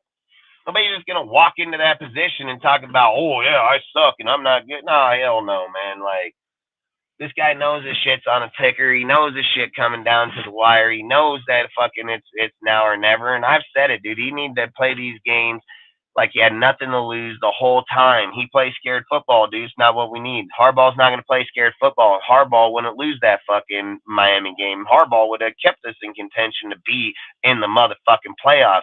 They swore to God that the team was here. It was just the fucking coaching. Well, guess what? When you got rid of Josh and you got fucking AP, you got the same fucking coaching. It's the exact same shit going on. The exact to the T, to the fucking T. You replace Josh, you might as well call AP Josh. You literally might as well call him Josh fucking Jr. Because his shit is the exact fucking same. Motherfucker says in his deal, playing with higher energy. Who wouldn't say that? What do you think you're going to say? We're not playing higher energy than fucking Josh McDaniels? Like, get the hell out of here, man. Like, they're saying all the same shit every coach has said throughout the history of the NFL when they replace the motherfucker at that spot. Literally. How about this? How about don't go listen to the Raiders coaches that did? Just go turn on some other motherfucking team's coach that's in there and see what he's saying. And then put up fucking AP's fucking live, and then go put up that random ass coach from another team and see if they ain't saying the same shit on two different fucking teams. I don't know how people are so blind, like shit staring you right in your fucking face and so damn blind to the conversation or how the history or how it's gone. I'm not blind to it. That's why I can sit here and talk about it as confident as I am. 98, 99% of the time, intern coaches don't even get the head coaching job. Don't give a fuck who the goddamn dude's name's been. Since 60 fucking years, 60 fucking years in the NFL. It hasn't happened. What the hell are you guys thinking is going to start happening now? Like, fuck, oh yeah, AP, no credentials whatsoever. Fucking everybody. You're going to take Harbaugh's job. I love AP. Listen, hell, let's just do one better. How about we just send AP to Michigan and see if he can get Harbaugh's job? How about that? Guy got so goddamn fucking high credentials over here in the fucking Raiders to be the coach. He should get that job easily from Harbaugh. He should be able to walk up in that bitch and be like, hey, bro, sorry, move over, man. Like, it's my shit. They'll fucking laugh at him. If he fucking showed up to motherfucking Michigan, even coaching the Raider games right now, and showed up to Michigan, they would laugh at him. They'll laugh at him. Dude, they ain't going to hire him. They're not going to fuck there and be like, oh, yeah, okay, we're going to risk our fucking college fucking deal on you. Hell, fuck no. Not any college going to do it. No, you're fucking advocating this motherfucker going to take this job from him. Okay. You know, fucking, he wouldn't even be a conversation if he went to Michigan. If he went over to Michigan and put in a resume, that shit would be fucking forgotten in a heartbeat. And the second that Jim left and they were looking for the next coach, he ain't even gonna get called. So I don't know how the fucking people come up with this shit. It's insane, man. Like I said, he needs to go off, dude, and coach behind somebody for a few years. And then once he learns that shit, and if he's such a diehard Raider, he would quit wherever the fuck he's at and come back to the Raiders. That's what if he's so loyal to the Shield and so loyal to the Raiders, why in the fuck would he want to coach not having the credentials to coach? He's just going to hinder our team. But you know why he do that? Because he's like, hell, when I grew up, they were fucking 2 and 14. 2 and 15. I mean, goddamn, of course he ain't gonna give a fuck. And be like, goddamn, if I win 4 fucking games, I'm better than what they've been their whole fucking career. I mean, it's honest to God. But like I say, man, I don't give a fuck. Harbaugh ain't, man. Fuck, AP ain't even in the fucking conversation with fucking Harbaugh. And any guy that even implies that AP in the same goddamn fucking category as fucking Harbaugh, you a dumbass motherfucker, dude. Like, the way it is Harbaugh oversees any fucking coach right now in the whole NFL trying to seek for a fucking job. And then once Harbaugh gets off the board, then they can have the fantasy talk about Gruden because he's probably the next highest credentialed fucking guy. And then if he off the board, you can go to any guy you want. Then it's a fucking circus show. Hire whoever the fuck you want. But you can't just neglect fucking dudes that have been successful at their whole fucking life, has most definite fucking look. In all reality, John Gruden's the only fucking guy that's ever been here and changed the fucking team in his tenure of being the coach. Literally.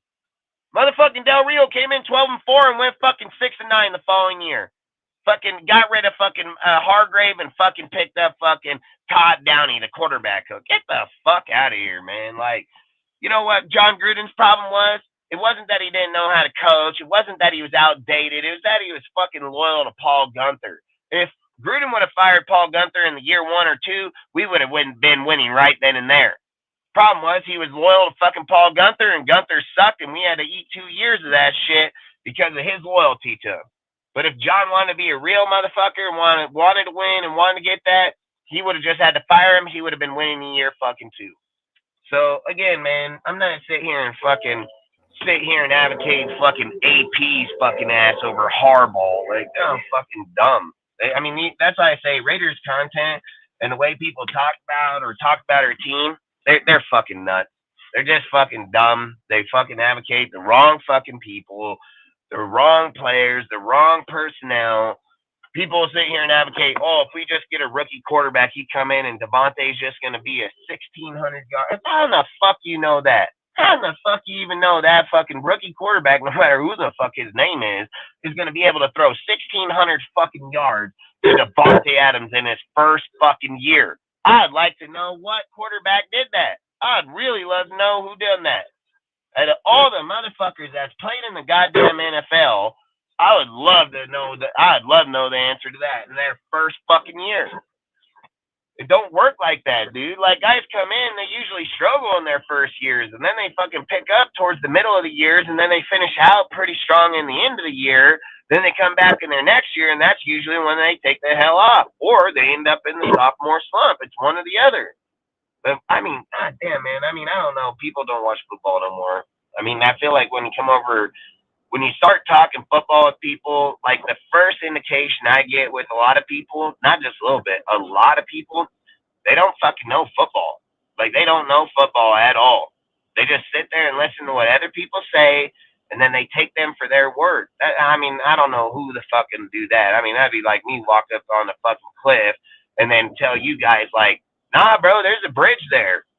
Nah, bitch, I don't see the fuck. Nah, I'm telling you right now, I can see it with my own eyes, bro. There's a fucking bridge here. Just walk right out there. I promise you, you're not going to fall to your fucking death. Bro, I don't see the fucking bridge. Like, I can't see the fucking bridge. Like, no, bro, it's there. I'm telling you, the fucking bridge is there. That bridge ain't there, bitch. Get off the fucking drugs. I ain't fuck. You walk out there, show me the fucking bridge is there, and then when your ass don't fucking fall, we'll talk about it. But I'm pretty fucking sure we ain't gonna be talking about it because you're gonna be one dead ass motherfucker at the bottom of that fucking canyon. Like, no, you can't do that shit. And that's what the hell people do out here in Raiders content, social media. They just come up with bullshit, man. No validation behind what they fucking talk about. They want to put out a coach that has no fucking even degree at all to be in the fucking position. People say, oh, because the players like him. I have never even seen an NFL team be built by the players. I've never seen that. I don't even know if I've seen college ball. You know damn well, college teammate, that's never going to happen. So I don't understand why all of a sudden we've taken the most prestigious fucking game in the world, taken the highest fucking quality of people. Now we're implying like you ain't got to be a coach. Anybody can coach fucking teams. Who's gonna write up the plays if we just hire two other fucking guys, that offense and defensive coordinator that don't call plays? Who in the fuck is calling plays then? Who's writing them? Who's doing it? Every fucking guy you watch on ESPN fucking Classic for history fucking teams is either some mental fucking genius that's in his goddamn locker room writing fucking plays. Offense, defense, scheming it, fuck all this shit. Well, nowadays, we don't need none of it. We don't need none of it. Fuck it. You know, just fucking turn it off, man. Fuck, anybody can do it. It's just getting to be stupid as hell. Can't build our teams right. We go away from fucking having some of the best corners in the NFL, don't have none. Fucking safeties can't play. Fucking linebackers, the only goddamn fucking spot on this team, and we were never even known to be linebacker coaches here. I mean, like, this is just getting fucking crazy. We used to have the best fucking receivers in the fucking league, and it didn't matter if we had the quarterback or not. We still had the receivers that can still stretch shit. We ain't doing shit with people like Devontae, Jacoby, we ain't doing fucking nothing.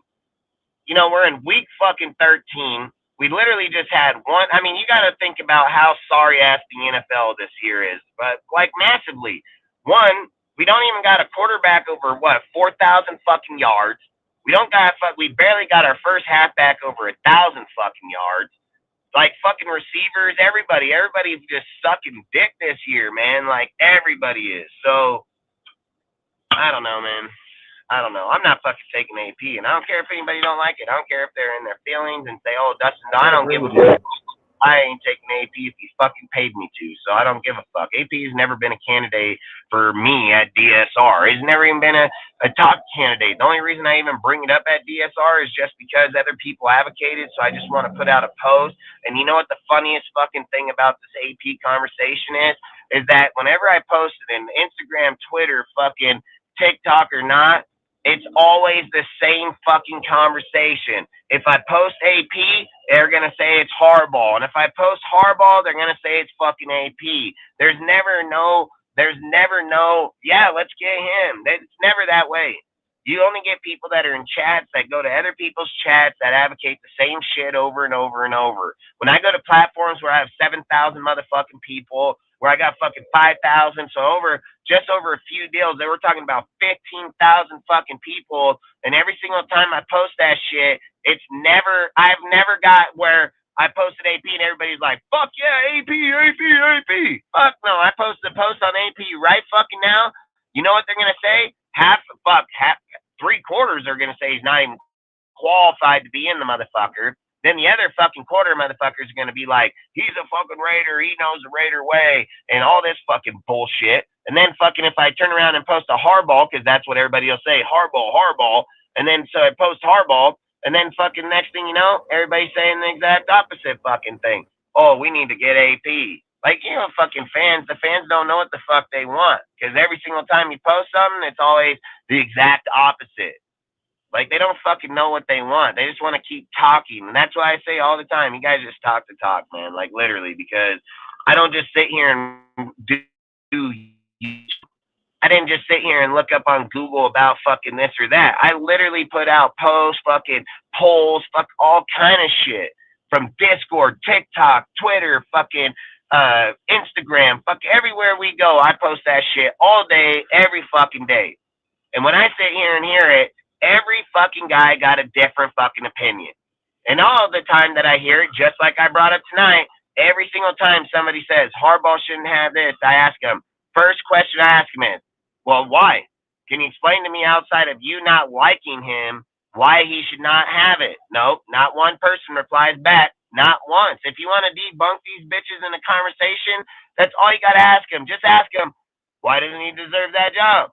They ain't going to fucking come back with the conversation, because all they know is some guy told them he shouldn't be in that job. That's the only thing. Your career is flawless, dude. Motherfuckers acting like you can get better. Like, that's the whole point. That every time it's different. None of them, nobody knows, man. I know 100%. You ain't gotta I ain't need a fucking poll. I know football. I know the history of football. I know the history of the fucking Leonard trees. I know the history of the fucking successful West Coast, Florham Perkins, fucking Air Raid, all. And his shit, his is one of the most successful period right now in the NFL. Probably one of the most dominant ones in the NFL. Yeah, like this motherfucker, you know, I swear it's so insane. It is so fucking insane how people view, talk, or even see shit anymore. They don't fucking know shit about football, man. I've always said, you don't gotta be a fucking diehard Raider, just know football. Like, you gotta know football before you can be a diehard Raider, dude. Like, that's the kind of shit I'm not getting. Guys just throw around the word diehard. Oh, I'm a diehard. You might be a diehard, but you a dumb motherfucker too. Like, you can be diehard. If I was selling cups and fucking sweatshirts, I'd hit your ass up. Like, that's what I'd fucking do. If I was selling you a fucking hat, I would hit you up. But if I'm a talk Raider shit, I ain't even calling your ass. You ain't gonna get a fucking phone call from me. I ain't even gonna ask you a fucking question, because you don't know what the hell you're talking about. Like, and that's the whole thing. Listen, I've said it. I don't have a problem with AP. I like AP a lot. Any person that's watched my motherfucking lives, I literally said, like, I did not want him going into that spot just for this fucking reason alone, and literally spoke on it multiple fucking times over and over and over, and fucking now we're over here comparing him to Harbaugh. Like, what the fuck, dude? Oh, we can't get him because fucking, we can't hire Harbaugh because we got AP. What? What? What the fuck you just say? You really just say, like, we can't hire Harbaugh because you got AP. What the fuck? I'm be like, hey, call the doctor in here. Like, literally, hey, Mark, hey, where's the doctor? Well, he's down in the... Well, you need to tell his ass, get the fuck up here and drug test this motherfucker right now. Like, literally, where in the fuck is that? Where do those words even come out at?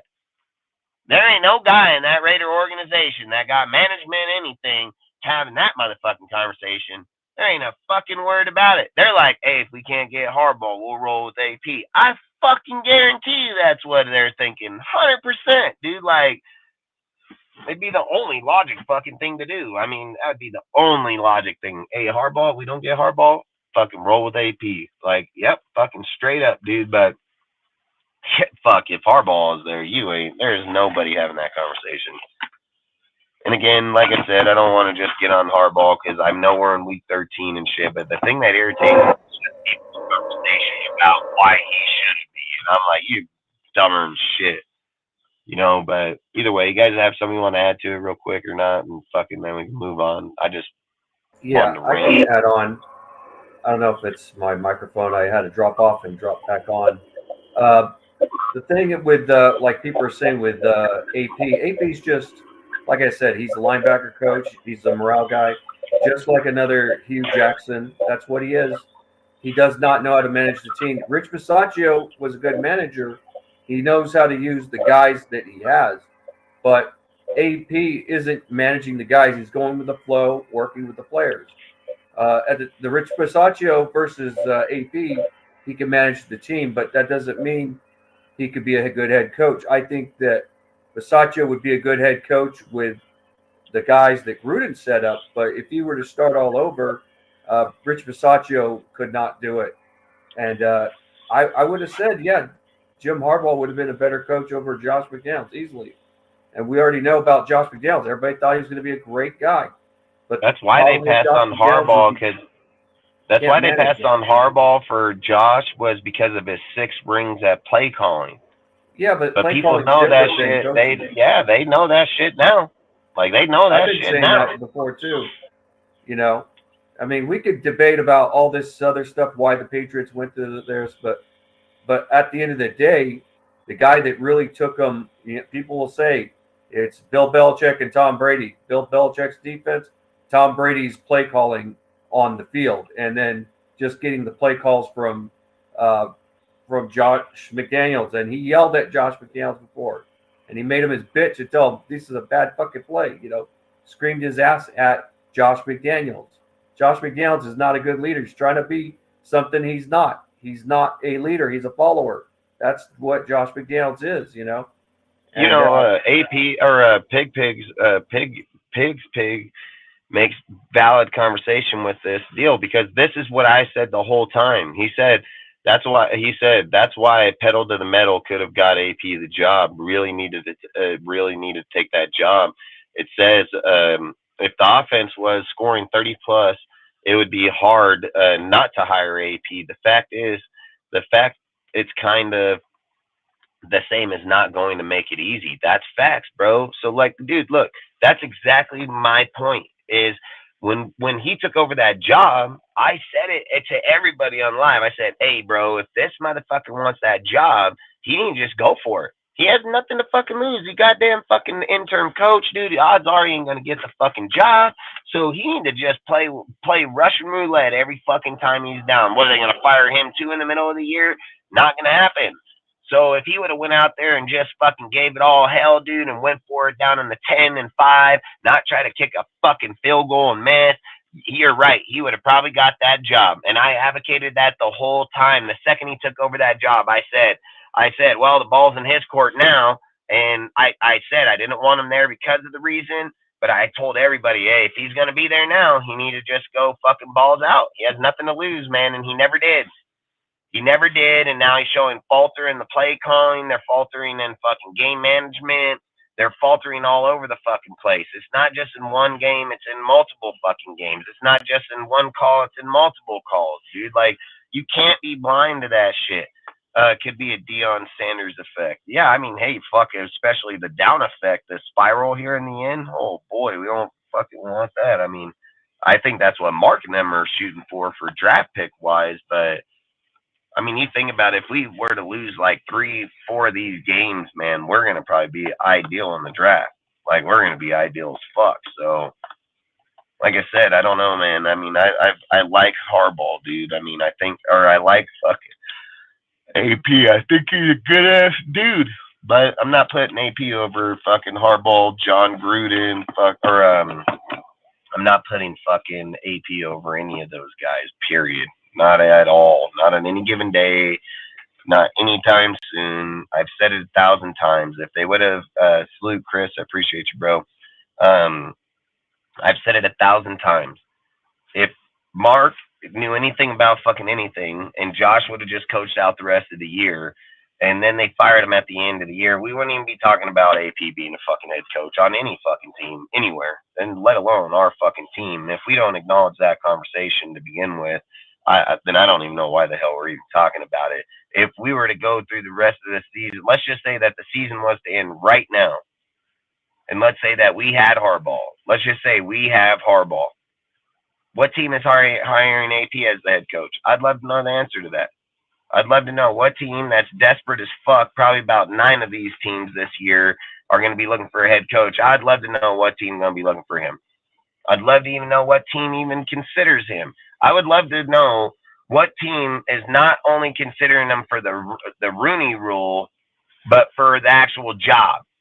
Like, that's what I'd love to know. And they're probably not anybody. And I've said it, if his credentials are so good, why can't he just go down there to fucking Michigan and take Harbaugh's job? Like, it should be that easy for him, right? He knows the player development. He knows how to run a fucking team. He knows how to run an organization. This guy knows his shit. Hell, he should be able to go over to Nick Saban's. He should be able to go to all these dudes, man. You know, he can't even go to he couldn't even probably take Deion Sanders' job. Like, that's why I said, it's just crazy.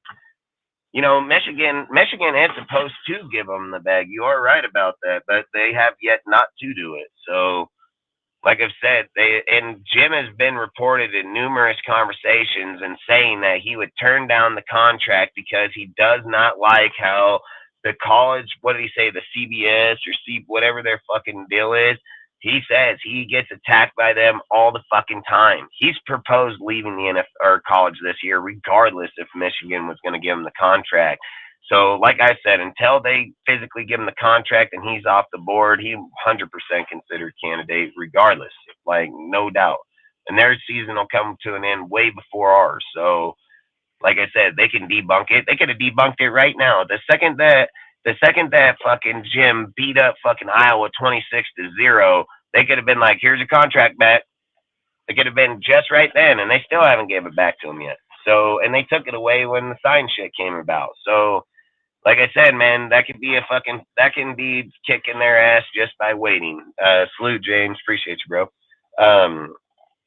But like I said, I just think getting to the point, you know, to the end of the season and stuff, like I've said, when the whistle blows, I'm for every man on the team, man. And I just talk about shit because I'm a Raider fan, dude. I'm not just blind to the subject of, well, this guy's here. I don't do that shit. I'm going to talk about all kind of fucking shit. I'm going to talk about possibilities, talk about if the guy ain't here, if he is here, why he shouldn't be here, why he would be here. I'm going to talk about every motherfucking thing.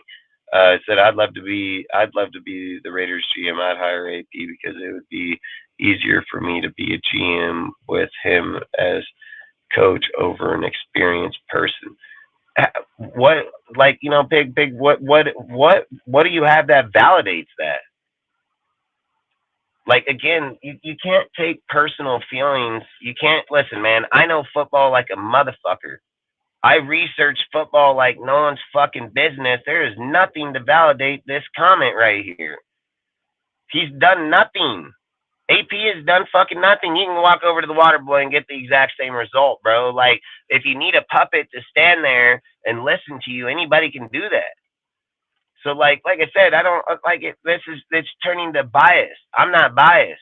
I'm not a biased fucking person. When I talk about shit, I'm talking about who fucking has the credentials and who I would not hire AP. Listen, if I ran the NFL just like I run my company and I was going to hire a fucking manager and I got a manager that comes in with a resume like Harbaugh, and then I got a manager that fucking comes in off the fucking street pretty much, how in the fuck am I going to just look past fucking the guy that's supposed to be in the job? I'm like, this guy, I'd ask him, like, hey, what made you even think you could fucking even put what made you think you were even qualified for this job? And the only reason, you know what AP would say in that conversation? The only thing AP can say in that conversation is, well, Mark gave it to me. Like, that's it. That's all. Be like, well, how come you weren't over there in fucking college? How come you didn't get a fucking college offer to be a head coach anywhere? Hell, how come you didn't even get it to be a fucking defensive coordinator anywhere or fucking anything? Like, I don't get this shit, man. Like, I don't get this shit, you know? His credentials aren't good. He just taking average advantage of his opportunity. I'm a Michigan fan. I do not want Jim in Las Vegas. His credentials aren't good. He's just taking advantage of his opportunity. I'm a Michigan fan. I don't understand that. What the hell you mean his credentials ain't good? Guy got 116 and 46 fucking wins in college. He got a 1.716 win fucking percentage in college. His record in the NFL is fucking 59 and 36, dude. And that's a total. That's with us in the other teams. He's got a fucking record of his own of like, what is his? 44, 19 and 1. Where does this guy not have the credentials to fucking be the coach? Like, this is the shit I'm talking about.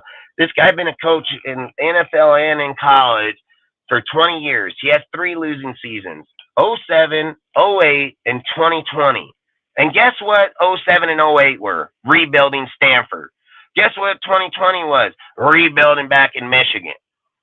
Like, this fucking guy, where in the hell does he not have the credentials to fucking be where he's at? Oh, this is my point. I feel like it's just biased opinions. People aren't talking the facts. I know the facts because I know who he is. I've watched this guy be here since in the early 2000s, and people sit here and say like, "Oh, Jim was with fucking John." No, the fuck he was not. He was with Bill fucking Callahan, dude. Fucking John wasn't even fucking here on the team. John was in goddamn fucking Tampa Bay. Like, this is the whole thing. People are just saying shit to say it. Like, Jim got the credentials. Show me a guy that got better credentials than him. Like, I would just love to know. Like, I would love to know who got better resume in this motherfucker, period. Like, people don't got even come close to him. People like Nick Saban. Let's look at Nick Saban's fucking deal. He's so goddamn great in college, but we all forget they came here to the fucking Dolphins, didn't do goddamn fucking thing? Urban Meyer, one of the baddest motherfuckers over there, gets snuffed out here in fucking few years. Every guy that transitions from college to fucking NFL don't work out, no matter who their fucking name is. Guess who works out? Hardballs. Guess who works out? It don't matter if you play in college, don't matter if you play in the NFL, his shit work out. Guess whose coaches work out transpiring from college to the NFL? Hardballs.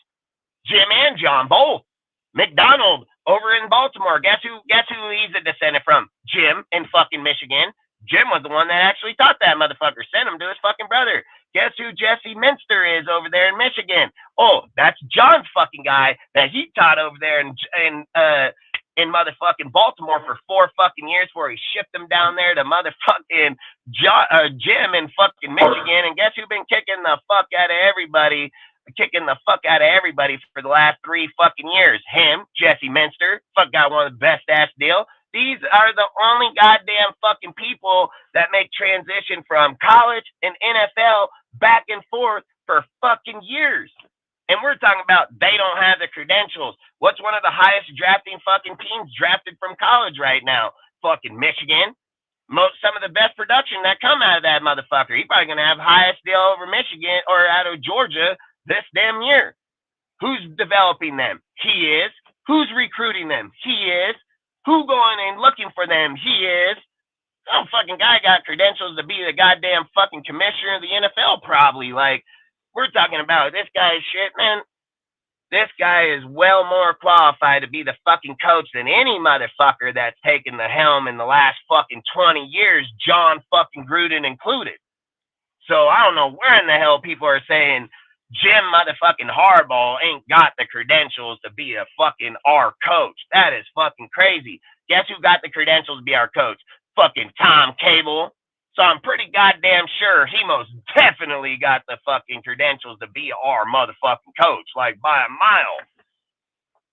By a mile. Like, I really don't think Jim is going to leave college. It's a good situation. Like I said, man, it's going to come down to how he feels. It's going to come down to his contract. It'll come down to, does he feel attacked like he spoke? Like, look, the thing is that I know you guys ain't listening to Jim. Like, I know this for a fact. I know you guys don't, because you wouldn't say these type of comments. Jim has literally made it public, literally spoke about it in his pressers, literally spoke about it off his fucking shit about him most definitely leaving the motherfucking college. And he's most definitely spoke avid about not only coming to the Raiders and the Bears, he's even spoke about going to the motherfucking Chargers with fucking Herbert. So if you guys ain't paying attention to what Jim's saying, that ain't my motherfucking fault. this motherfucker be talking about it all the motherfucking time. So it ain't like this guy just, Al's Ghost. or college. That's a bullshit lie. That's a straight bullshit lie, and that's some false ass narrative that people are trying to push. I've said it. If Michigan was trying to retain fucking Harbaugh like they were planning on, they only pulled the fucking contract because of the sign stealing deal. That was it. Didn't matter about the scandal or not. That was before they already had the contract in place to give it to him. They've even stated. They stated before and after, they said after the 3-game suspension in Michigan that they planned to reinstate the fucking contract when he came back. He just kicked the shit out of Iowa, and they ain't give him back his contract. They haven't offered him his contract. They haven't offered him to come up in this bitch and sign a motherfucker. So, and even if they did, he's even spoke about not taking it. So I'm not going to speak for Jim because I'm not Jim. But he has most definitely spoke in public that he don't know if he's staying or going. So any person that's advocating him not leaving or him staying, hey, that's your fucking opinion, because this motherfucker said it out his own fucking mouth that he will most definitely leave that motherfucker. So again, I'm not biased. I don't try to put words in other people's mouths. I don't try to change narratives so other people like what I say or do on my fucking show. The way I do my show is when I watch a motherfucking press conference and I hear the motherfucker say it out his own motherfucking mouth, there's not no reporter, there's no beat writer, there's no fucking fan, there's no other motherfucker gonna tell me different. Because I know how to read people. I'm 40 fucking years old, run a multi-million-dollar fucking company. I hire and fire motherfuckers on the daily. I most definitely can read fucking people. And there ain't nothing about what he's saying lying. So other people want to twist shit up or make it fit their narrative so they can get likes because the people that follow them only like that motherfucker. That's their fucking problem. That ain't my problem, because motherfuckers that follow me, I got all kind of motherfuckers that all different. Motherfuckers like him, motherfuckers don't like him. So I'm not worried about tailoring my motherfucking shit to one person's narrative. I'm not going to do that shit. If a motherfucker don't like what we talk about, hell, you can tune out today and come back on next week, and we'll probably be talking about something you may like. But at the time, I'm not going to falsify shit so motherfuckers are like, oh, yeah, I like that channel. I like what they said. No, fuck that. Fuck that. I ain't going to do that. There's nothing that discredits a motherfucker from the job. There's nothing that discredits him from not being a GM and a fucking head coach. He has the highest production from development, from college to the NFL. He's had success at every single fucking place he's ever fucking been to. His stamp is on every fucking organization. Stanford turned into a ground game, run game, and a fucking defense still to this day.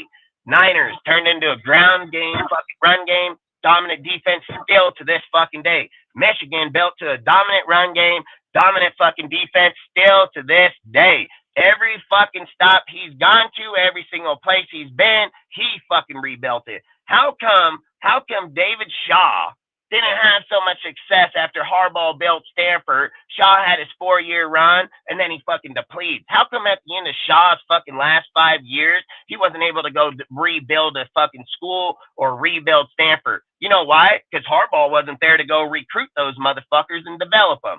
See, there's a difference when a coach takes over somebody's shit and rides the success wave of what somebody else built, but there's a difference. Every single time that Harbaugh went to any team or any place and hit that wall, guess what happened the following year? His shit win. His shit right back winning the following fucking year. Every single stop.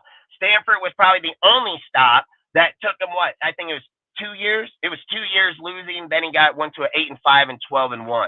So that's the only motherfucking time he ever had that. And what here in the NFL when he came into the Niners, what was he? Super Bowl, NFC Championship, back in the NFC Championship. Then I think his worst year was an 8-8 with the Niners, and that's when he left because he told them he wanted to have draft. He wanted more power in the drafting. He said like they weren't drafting well, which they weren't. They drafted shit ass fucking players. So he wasn't wrong in any part of it. Then we tried to interview him, and so did the Bears, and he told us, fuck off. He said, the NFL ain't fucking loyal. I can go back to college and give him a 20-year fucking contract. They're loyal as hell. That's exactly what he said. And he drove right on past all of us, right on back there. Like, to sit here and say, like, this guy's success or what he's done, we ain't even got a coach that can even come close to his shit. We ain't had a coach in 20 years that touched this man's resume, and we talk about he's not qualified.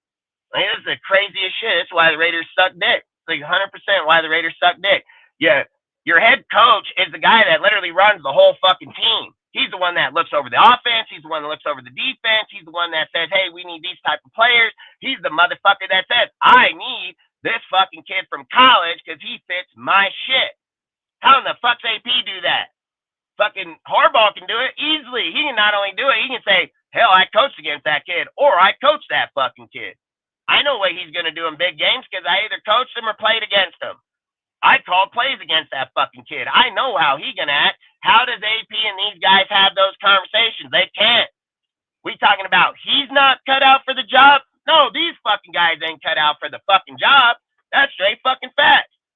AP stands here and says, hey, I can develop our AOC. What fucking shit you got to back that up? If Harbaugh walks up in this bitch and says, oh, I can go to a Super Bowl with AOC, he can back it up.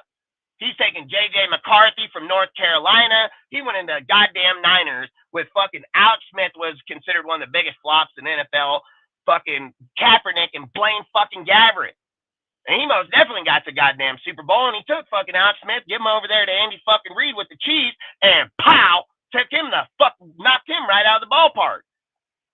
So I don't know where the fucking the narrative of him not being qualified is the farthest from the truth. It is the farthest from the truth. It's not even like a little bit. It is like a fucking lot of it. Like it is not even. It has got the biggest BS bullshit capital words with fucking like hyphens and all of it on it. Because no, hell fuck no. This fucking guy got the fucking credentials of a goddamn fucking saint dude to be in this motherfucker by a mile. Fucking only thing that Josh and Ziegler had was the fucking Patriot history. They didn't have nothing over him. So the only reason they got hired was because of what the Patriots have done. Harbaugh's resume, when he walked up in the bitch, it's damn near guaranteed across anywhere. So again, I don't even care. Like I said, the Raiders' problem is going to always be when you hire a coach that don't know how to develop, when you hire a coach that don't know how to scout, when you hire a coach that don't know how to fucking play call, and again, when you hire a coach that don't know how to do any one of those, you got a fucking major fucking problem, like major problem.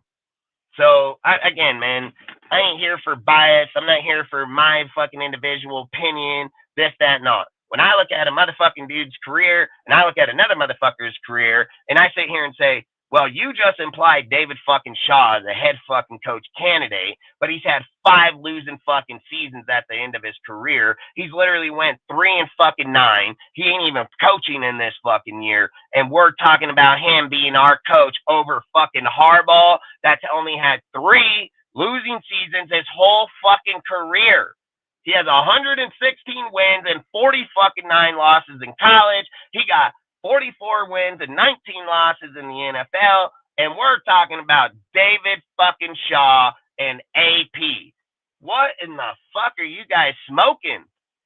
Like, you are not smoking bud. You are not drinking beer. You are straight smoking meth, bro. Like, you got your fucking head in a bucket full of gasoline. Like, no, fuck no. Fuck no. This is my point. This is the craziest shit. It's the craziest shit. And that's why I know I ain't even gonna debate. I don't even give a fuck. AP and them ain't got no fucking, even in the fucking ballpark of fucking Harbaugh's credentials of what he's done, his family lineage, fucking the West Coast offense that is probably the most dominant in the NFL right now. I mean, this guy's defense, nah, hell, fuck no. We're talking about Patrick fucking Graham and fucking AP fucking let's see their defense. What the? You've seen it already, bitch. They've been here 2 fucking years. AP ain't a fucking play caller, so he ain't gonna be changing shit over there. He ain't gonna give his 2 cents on about where his linebacker, or even again, he was a defensive line coach over there. Why in the fuck that D line can't fucking tackle? Like, this is the head coach, man. And we're talking about what he do. Jim Harbaugh come in here, guess what? That defense probably turned top 15 that fucking fast. That fast. Don't give up motherfucking double-digit scores probably ever. They're not going to come in and get their ass beat by the fucking, fucking hold on one team, 14 fucking points, 17, because our offense can't even get over fucking 17 points. And then the next game, guess what? Can't get over 14 points because our offense can't, but the defense giving up 30 goddamn fucking points. At some point, you motherfuckers are going to learn football. The defense is not supposed to give up fucking points like the fucking offense. It doesn't work like that. It's not that the fucking offense gave up or put up 31 and the defense gave up 30 and they're good. No, defense trash. The defense good when you're giving up 14, 17, maybe 21 points at most. At fucking most. Motherfucking team goes out and gives up 30 points, defense trash. I don't give a fuck. There is no category that indicates defense good when giving up 30 fucking points. Not ever. Fucking, so to sit there and be like, oh, Patrick Graham, hey, just because you guys don't know how to watch football ain't my fucking problem. I've literally said, the Raiders beat up and play good on fucking weak teams. But the second we play good fucking teams, they class our ass, dude. Not just a little bit, a fucking lot of it. And then everybody, he's gonna have, okay, sure, fucking Stenham played better than that. Like that's the whole fucking thing, man. Like we're advocating bullshit. I'm not gonna advocate bullshit. I don't give a fuck. People, man, I think there's enough bullshit going around social media and people's shit. You can get filled of it from them. Like, I'm not going to fucking do that shit. I don't care. When I come here and I'm sitting here because I run a fucking company and I fucking support 30 fucking people, I don't just fucking put some dipshit in that fucking job. I know if I fucking can't be over there, that motherfucker need to run that shit the same way I do. And I know damn well Mark don't know how to run an organization and Jim can do it fucking blindfolded. Jim gonna get Ed fucking Dobbs. You know who fucking AP getting? Champ fucking Kelly. I'm cool on that. I'm fucking cool on that. You know who else he gonna get? He gonna get Patrick fucking Graham. Patrick Graham is trash. This guy is fucking trash, bro. I don't give a fuck if you guys are blind to the fucking defense. That's not my fucking problem. This guy is trash. He ain't done shit with no fucking player on the defense yet. Not one fucking guy. He make goddamn Paul Gunther look fucking great. He make Paul Gunther look like a fucking goddamn genius. You know, over here fucking advocating for fucking Patrick Graham like he's some great fucking caller. Yeah, what are you going to say when his defense back at 26-28 at the end of the season when he goes and plays 5 fucking teams that are about to go putting up 20 and 30 on us on every game? Then what are you going to say about his defense? You ain't going to say fucking shit. All the motherfuckers are going to go quiet. They're going to go ghost like a motherfucker, just like they do every fucking time they bring it up. Every single time a guy come over here and be like, hey, Dustin, oh, look at this stat, bro. They're like the top 5 in the top 5 defense. Oh, man, look at, bro. They're like the 12th best. Then the Chiefs game comes, don't hear another guy. Not one motherfucker over here with that bullshit-ass stat, not a bullshit-ass fucking deal. Not one motherfucker. Because you know why? Because that shit jumped like all the way to fucking 20th. All the way to one game 20th. Fucking bam. Oh, fucking guys, you didn't fucking come over and talk football. You didn't pay the fucking attention to football. And you don't know why people want to call themselves fucking fans, go to people's shit, and then act like if they know. They don't fucking know. They don't fucking know. Half the comments and half the shit I read is what I've read from 80 other fucking people. Like literally, I read a comment, I say, oh, this guy got fucking this point. Then, oh, bam, next comment comes in. Well, it's fucking weird that he has the same comment as this fucking guy. Oh, next comment comes in. Well, fuck, it's even weirder that 3 dudes have literally said the same fucking thing damn near to a T. Like, that shit gets to be sus as fuck when everybody's saying the same fucking thing over and over. And then it ain't sus as fuck to me because I'm fucking pretty fucking smart. So the first thing I indicate is, well, they all reading this from some bullshit. Like, that's exactly. Because this fucking guy don't know no different than the guy behind him. And the minute I ask him a fucking question, they become fucking mute. And the second that this guy answers the question, it's the same fucking answer he gave when he answered the question the first fucking time. So it tells me they ain't fucking educated, period. They're just reading some dude's shit. Then they get answered the question. They're going to answer me back with that dude's shit. Like, it's ridiculous. It's just ridiculous, man. We want to get better. You ain't going to get fucking better like that. I don't know any fucking team that's going to get better by hiring the fucking janitor. Like, I don't get that. Because the janitor probably got just as much credential. Like, literally. Hell, we might as well go get Stuart fucking Swagger and ask him to come be the fucking head coach because he played for the Raiders at least. At least he played for the Raiders. At least he can talk about the Raider fucking way and the Raider fucking mentality. Now, I know he ain't got the energy to do it. I know that for fact. But at the same time, you'd have better chance with it that way because he at least was a fucking Raider. He played in the fucking NFL. Like, this is crazy. This is gonna get crazy as hell how people are gonna start looking at no, I know, bro. I know. Chris, I didn't mean. Oh, I know that you said that, bro. I meant like I was just using it for talking point. I wasn't using it like I read your message right after, just so you know. So I sometimes get going. I don't say it, but I was just using it for a talking point. I know that's not what you meant, man. And then like I say, I hate all I was using it for me is like when you have a conversation and someone brings it up, I just used it as a lead way to get into a conversation of him not being credentialed for it. That was all I used it. But I read your message that you were saying, AP, just so you know. And I wasn't directing that conversation to you either. I just say like how my mind works. I've always said like the thing I love about debates or having people that talk about stuff is that when people bring up something or say something, you can use it to talk about. I've never addressed people individually. You know what I mean? So I don't understand if people are going to get in their feelings. Every comment in here is not directed towards an individual person. Unless I say, hey, come up on the fucking panel and let me direct my comments to you. If you bring up a comment in a chat, that's you talking in the fucking chat in a comment. I ain't fucking debating you in the fucking comment section, okay?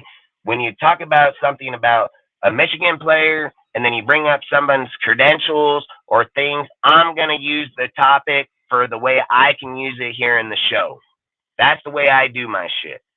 I've never fucking sit here and tell a guy when they bring up a topic that I'm directing it back at them. I use their topic to talk. If you take personal offense to it, don't fucking talk.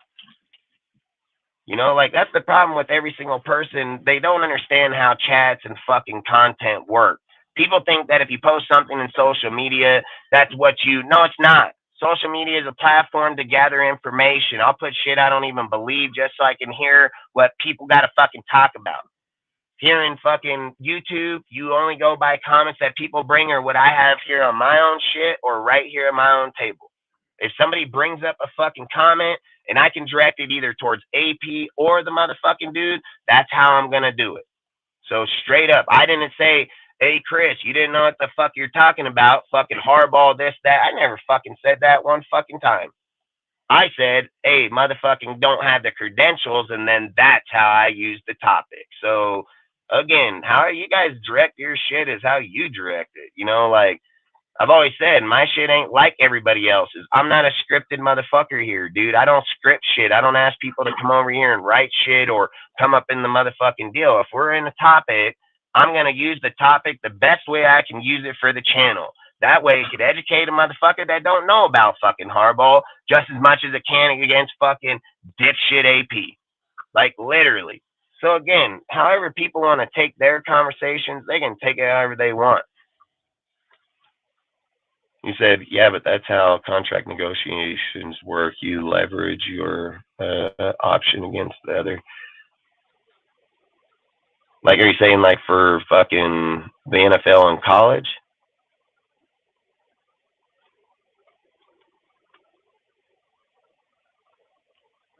Yeah, I think that's probably what he's mean. I don't know. I mean, the way I would have to look at it, players in the NIL portal leave their team only to rejoin the same team again with a new NIL deal. College football has become tampering, and I ain't gonna lie in there. I mean, that's most definitely for sure what college is turning into is that exact fucking deal. Like, college is most definitely turning into that because of the fact that, like you just said, you can fucking, what did that guy say? He's going to make $9 million in there. You're going to make more than you're going to make it as a fucking rookie fucking player. So, I mean, that's why I said they should have never took in and paid college players, man. If Harbaugh can get Vic as DC, who should we get? If Harbaugh can't get Vic as DC. Who should we choose? I already said Jesse Minster, dude. I'd go after Jesse Minster from fucking Michigan. His fucking defensive coordinator. That's exactly who I'd go after.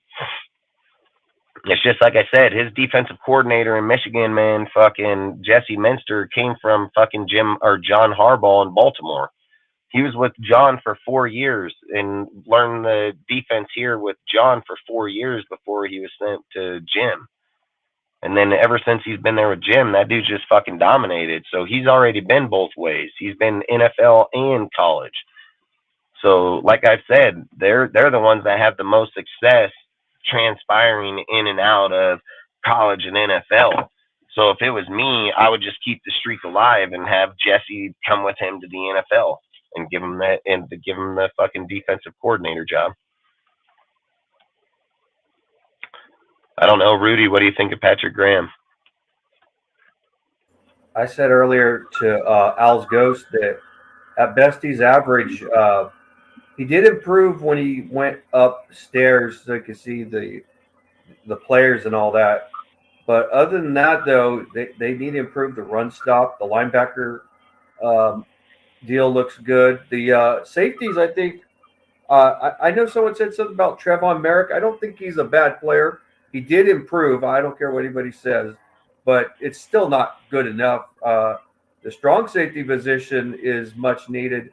That Epps guy, I said he wasn't going to do any better than Deron Harmon. Getting rid of Deron Harmon was the dumbest move to do, not re-signing him. We should have kept him, you know.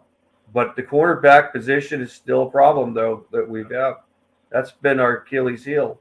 Despite having great edge rushers, we just, you know, we still need to fix that corner position. Yeah, I think frickin' this comment right here, it says, I stand by Rod Woodson being a good coach for us. Hey, I agree. I've said ever since he left, our cornerback production has just fallen off the face of the fucking earth, dude. Like, I 100% agree with that fucking, you know, I agree 1,000% in that comment by a mile. I mean, I think he was one of the best that we had here for a while. Even like I said, David Amerson, dude, from Washington played, and then we even got what's his name, Sean Smith, or was that his name, Sean Smith from Kansas City at the time, but then he fell off right afterwards. You know, pretty much. At least Stu used to understand defense when he watched his interviews back in the day. Yeah, that's facts. I mean, that is facts right there, Ozzy. I mean, like I said, it's just weird how things are, man. You know, Pig, I do titles a lot, bro, but once you get past your titles, that shit's over, bro. Like, titles we're not scripted here, dude. I don't script shit here. I'm not gonna change my channel like everybody else is. Like, if they want to watch those channels, they can go over there. Like, there's a reason I don't go to theirs or go watch theirs, because I hate when I turn something on and every YouTuber I watch throughout the day all has the same shit. Like, I don't fucking like that, man. I don't like that when I watch fucking one guy at 7 in the morning, and then I watch a guy at 9, and then I watch a guy at 11. All of them are the same. All their topics are the same. All their shows are the same. I ain't for that shit, bro. Like, that's not me.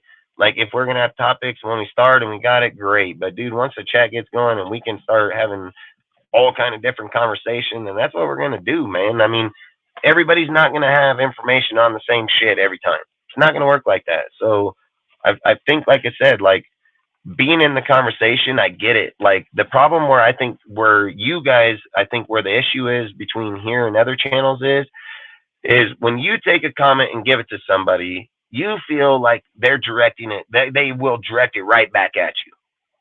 We're not going to do that here. You're not on the panel. Like, if you talk, I like you. You're a good dude. So I interact back and forth with you. And, yeah, I'll probably say some things. But the way I take it is, dude, is you putting out your comment. You've already said your piece. I can't fucking debate you. I'm not going to watch you type out your comments every fucking time. So when you posted your post, you already put out you put out what you were going to say. Now, for me on this end, if we're talking in it and I see it, and I'm going to use that to keep going in what we're talking about. It wasn't directed right back at you to say it. What the next one would be is like you keep doing, putting in another comment. And then when it gets to that point, I see and use that one too. Like, That's how we talk about the Raiders here. It's the only way we can build here, man. It's the only way we can move off of just one goddamn fucking way people see shit. When everybody sees it the same way, it's not the right way anymore. You can't do that. You have to have diversity. You have to have 360 degrees. People need to see it from all fucking areas. Conversation in life doesn't just shoot one way. 1 minute you're talking about walking down the street. Next thing you might be talking about women. Next thing you might be talking about taking a shit, what you ate. Life isn't just scripted to what one fucking thing goes. Over here, I'm not going to do the same thing. If we start the show, 2 hours ago, we were on topics. We're fucking 2 hours and 19 minutes in. I think topics are fucking done. You know what I mean? Like, what fucking topics are we going to talk about? Like, you can't do show as long as we do. Just like, you know how many fucking topics I would need? I'd need like 90. Like, I ain't fucking doing that. Like I said, we can be talking about fucking 1 minute we're talking about Patrick Graham. 1 minute we're talking about Harbaugh. 1 minute we're talking about the fucking team. And if anybody knows football, they can put all of it together. It's the people that don't know football where they're like, I need to stay in one area. I need to stay right here. So when we're talking about it, I can just stay mentally focused there. I know I got ADHD. I'm sorry for that, man. Like, I do have a lot of high energy. I do bounce around a little bit here and there, but I don't care. I like talking about football. I want to just sit. Like, I feel sometimes, like, if you want me to be honest with you, right? I hate fucking having talk. Like, I really hate doing this. Like, I really hate coming over here and then fucking, like, for instance, here's a topic. We can move to this fucking topic, right? After I say mine, he says his. What else is there left? We're done. Move to the next fucking one. Max wants AP and Champ to stay there. Great, Max wants them. I don't think they should. Then he's going to say his fucking deal, and then what? We're going to sit here for 15 minutes for someone to comment in the comment section so we can keep on with the topic? Like, I don't like doing that, man. I think that hurts the channel. I think like it gets stuck on something, so I think it fucking hurts you, to be honest. You know what I mean? Like, I think it'll hurt. He said, let me see, where the fuck did the comments go?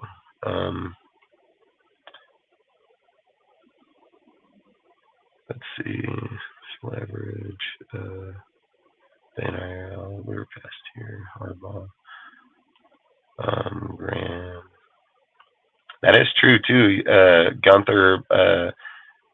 Paul Gunther mentioned he worked under Brian Flores. Interesting given the matchup this upcoming game.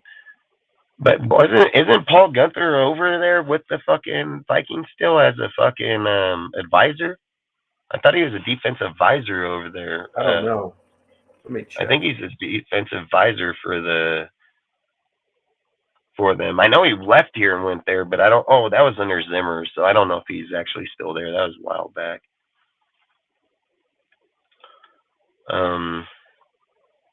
Said I still stand by the Rod. Yeah, I get the same. Topic-driven panels are compelling, but I have difficulty following along with the topics here. There needs to be titles or something to focus on. That's my point, bro. I'm not gonna do that.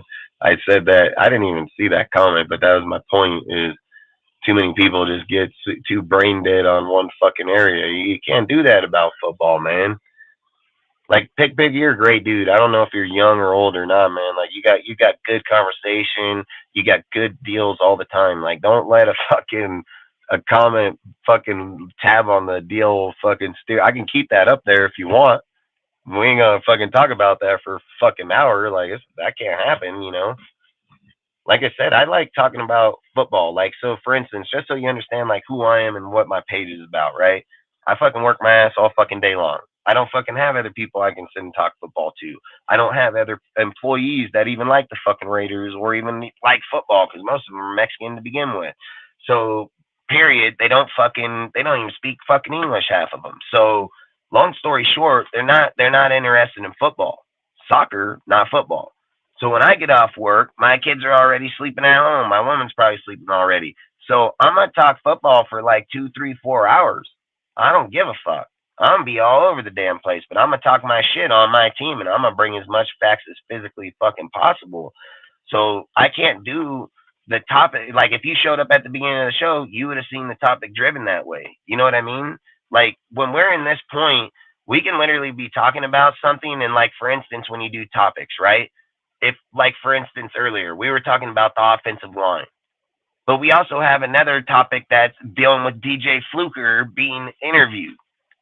So how do you go about having topic driven like that when the minute you start talking about the offensive line, he's going to be considered in that conversation too? So you tell somebody like, hey, don't bring up DJ Fluker in this conversation because we's topicked on this one. You can't do that, man. If you bring up the O-line, his ass going to be brought up in there.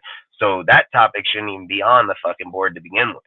You know what I mean? And that's the only reason what I'm trying to say about deals. Like when we started out, we started with Max. There was topics for it, and we went on with it for 30 minutes, you know, then moving on to the fan base and things of these. Like those are set topics. But even if you go to Raider News today and look up, there's only so many. You know what I mean? Like you're gonna get unscripted at some point if you know football. Like if you don't know football, what happens is when your topics run out, your show runs out. That you might as turn it off, go to fucking bed, or go tune in somebody else. I'm not gonna do that. I'm gonna keep talking. I'm gonna talk my shit until I get tired and don't want to talk Raiders no more today. Tell you guys good night and fucking go on my way, which will probably be in the next 30 minutes or so.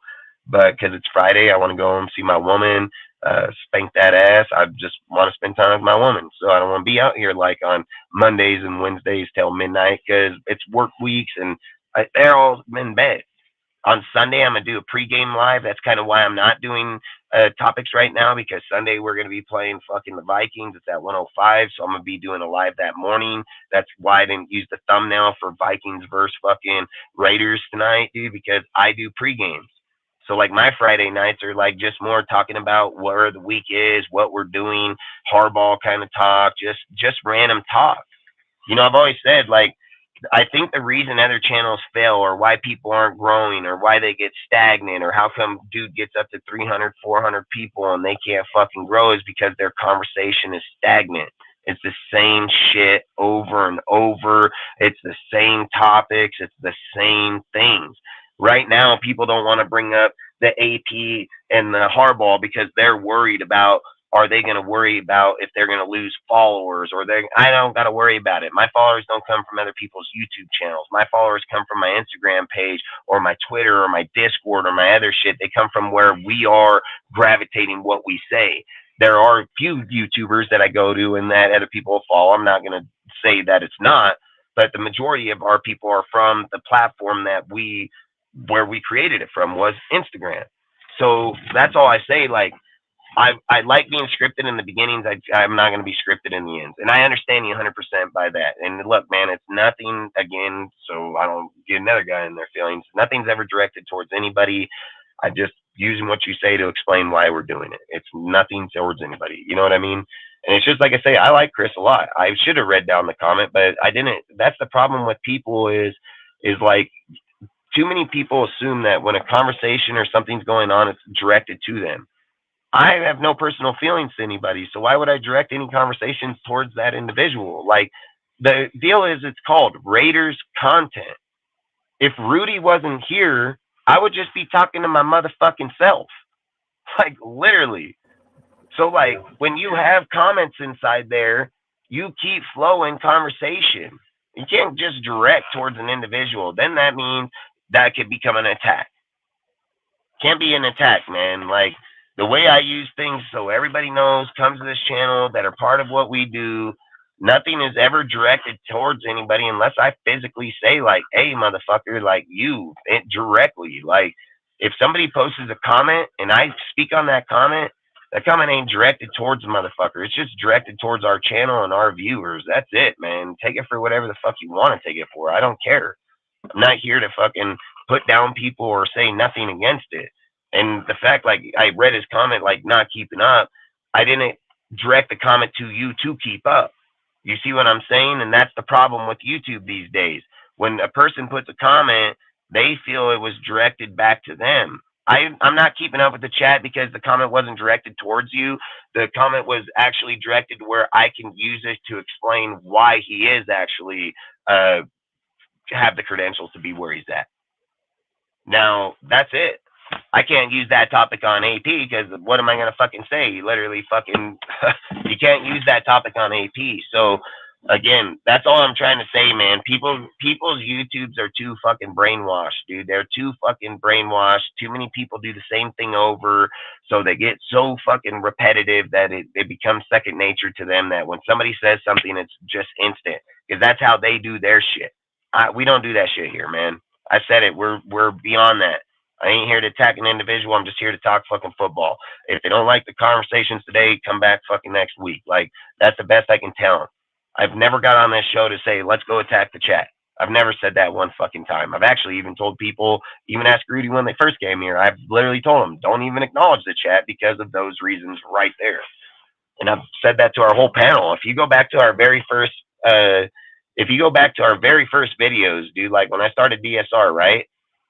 I fucking told people don't even acknowledge the chat. Like, I literally said, let them talk. They can say whatever the hell they want. We're not going to fucking listen to it. You know what I mean?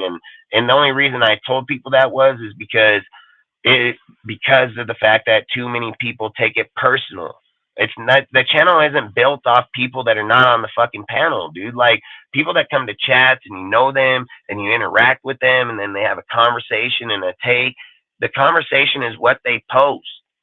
There's nothing more. What are you gonna fucking do? Keep up with how fast I talk? You might as well go be the secretary in a fucking goddamn courthouse or something, because that'd be pretty phenomenal.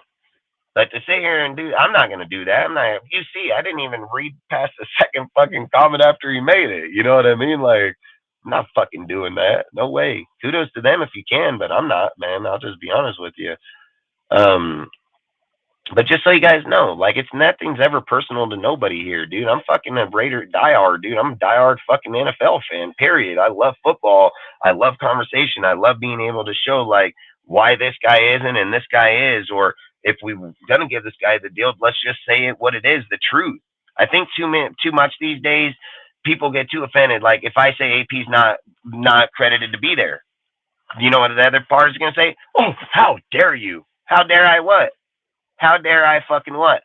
How dare I say those words? That's facts. I didn't say nothing untruthful. I didn't say nothing that doesn't have anything behind. I said the straight fucking facts. That's what I said. So when those things, I'm not here about some dude's feelings. If he comes back and answers me that deal and he says, well, AP, he deserves it. Why? What the hell has he done in his career to deserve that shit? I'd love to hear the fucking answer to that. I'd love to hear the answer to half the fucking shit people use those type of words for. He ain't deserved shit. He ain't done shit. He ain't fucking done anything to even deserve that fucking spot. Like I said it, dude, the only way he'd deserve that spot is if my daughter came at the end of the fucking year and they put people's names in a fucking hat and she picked it. That'd be the only fucking way. So I ain't gonna listen to nobody else's story or how they get in about a fucking P. You know, like like, just for instance, just so, like I say, like, so Chris don't get upset, is when you bring up a conversation about AP's credentials or not, AP's credentials is about 2 fucking seconds. Harbaugh's is like 15 fucking minutes. You know what I mean? Like, there's just big diversity in it, man. And again, if you're watching, bro, I appreciate you, but nothing's ever directed to an individual. So just so they know. And then it says for Jim, he wanted all his options on the table to get a good deal. I mean, I don't know. I'm not Jim. I couldn't answer that question right there. It says for Jim, he wanted all his options on the table to be. Yeah, I don't get into conversations like that because how would you know that? But again, you could be right. I'm just saying, like, I have no way to validate that there. For insurance, you were ripping on some dude the other day for like 20 minutes and I had no idea who was being talked about. Well, that guy, well, if you were here when the show started, you would most definitely known who that dude was. But I'm not going to put up, look, and just for instance, like with that dude, I've already dropped that deal. I've already dropped that whole incident. I'm not even having an issue with those dudes. I just left it where it is because it's pointless to wake up every day to argue with the dude over fucking YouTube. And I got kids and employees. I ain't got time to fucking do that. So like I told him, we can just drop it, end it where it is. I have no fucking issue with it because I don't have time to argue with people over football. And I got shit going on in real life. So like I said, I mean, too many people on this deal get to a whole nother level. I don't have time for it. But you are right about that. I was ribbing on it because, yeah, I was pissed, dude. But people knew who it was if they were here when I started the conversation. But I'm not gonna post that shit on my screen. Like, why? What am I gonna put? The title wasn't gonna say this fucking dude's name's a piece of shit. Like, I'm not gonna do that. I'm just gonna say it. Outside of it, I get what you're saying in that aspect of it, yes. But like I said, that person with those groups of people, I've already basically told them I'll just squash it, call it what it was. Told them like, hey, I'll apologize for whatever fucking reason may be. I can care fucking less, but I can't do that shit. I'm a grown ass dude. Like, I can't do arguments for no reason. You know what I mean? It's not worth my time to worry about how other people are viewing my channel. I don't go to other people's channels and view them and then go to their comment section or hit them up and tell them about their shit. You know how I roll? If I turn on a guy's channel and I don't fucking like it, I don't watch it. I don't come back here and talk about it. I don't go to my Discord and fucking talk about it to any other motherfucker. I don't call up people and say, hey, man, did you see this on this fucking channel? If I watch a channel and I don't like it, I unsub from the motherfucker and then I don't watch it again. That's how I roll.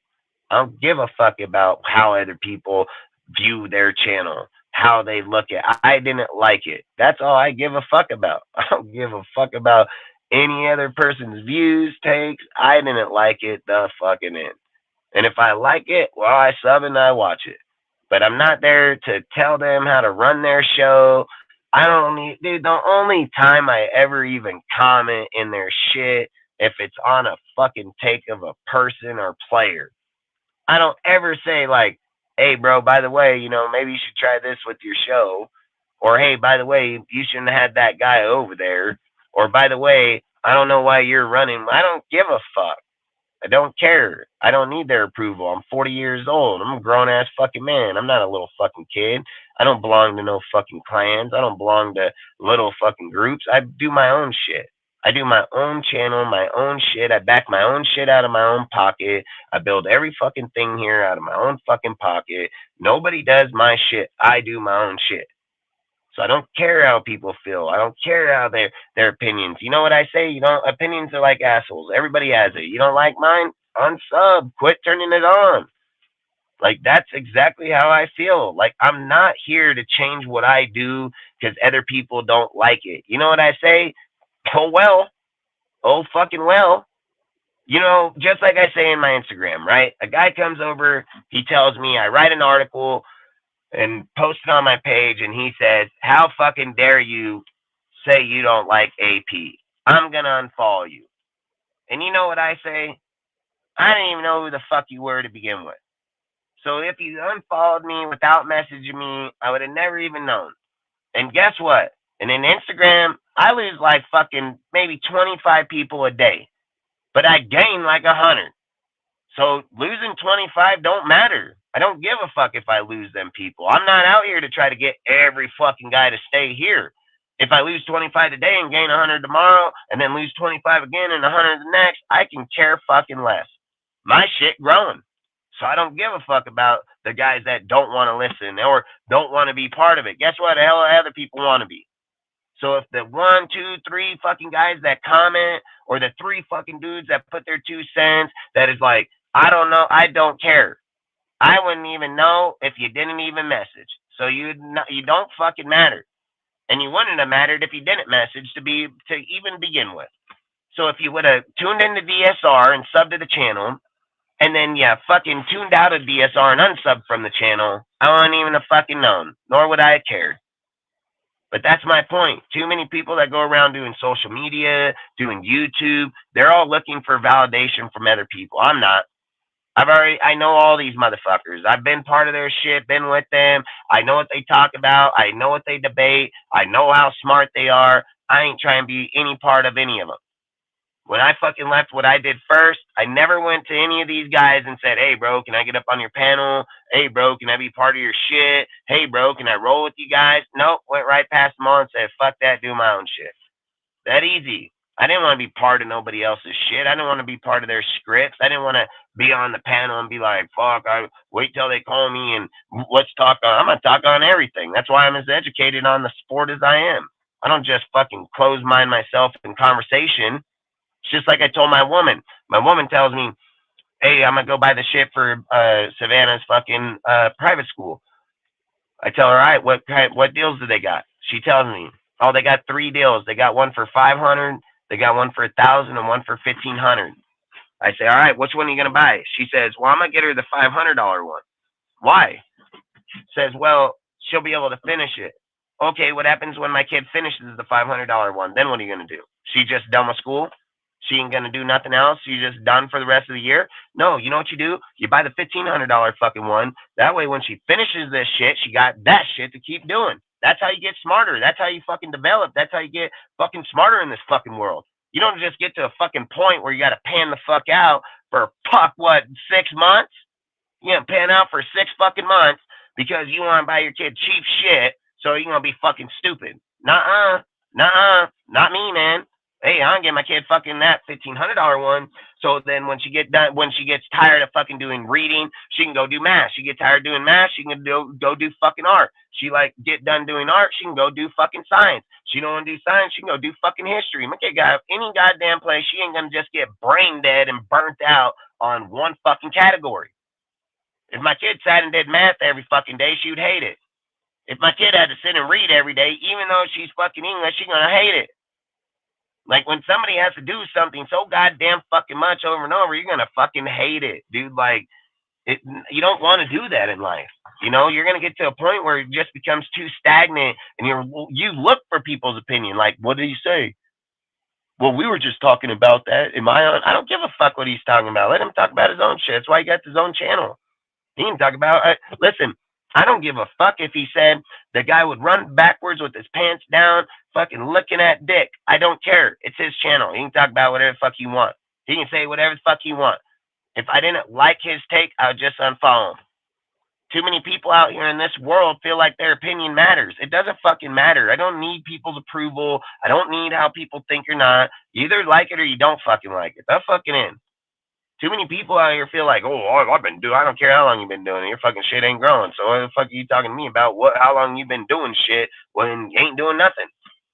You know, like, those conversations don't resonate with people like me. I'm about production. I'm about what I fucking do in the real fucking world, not in this fake ass fucking world. And when I come from the real world and come to this fake ass world, I bring real shit here.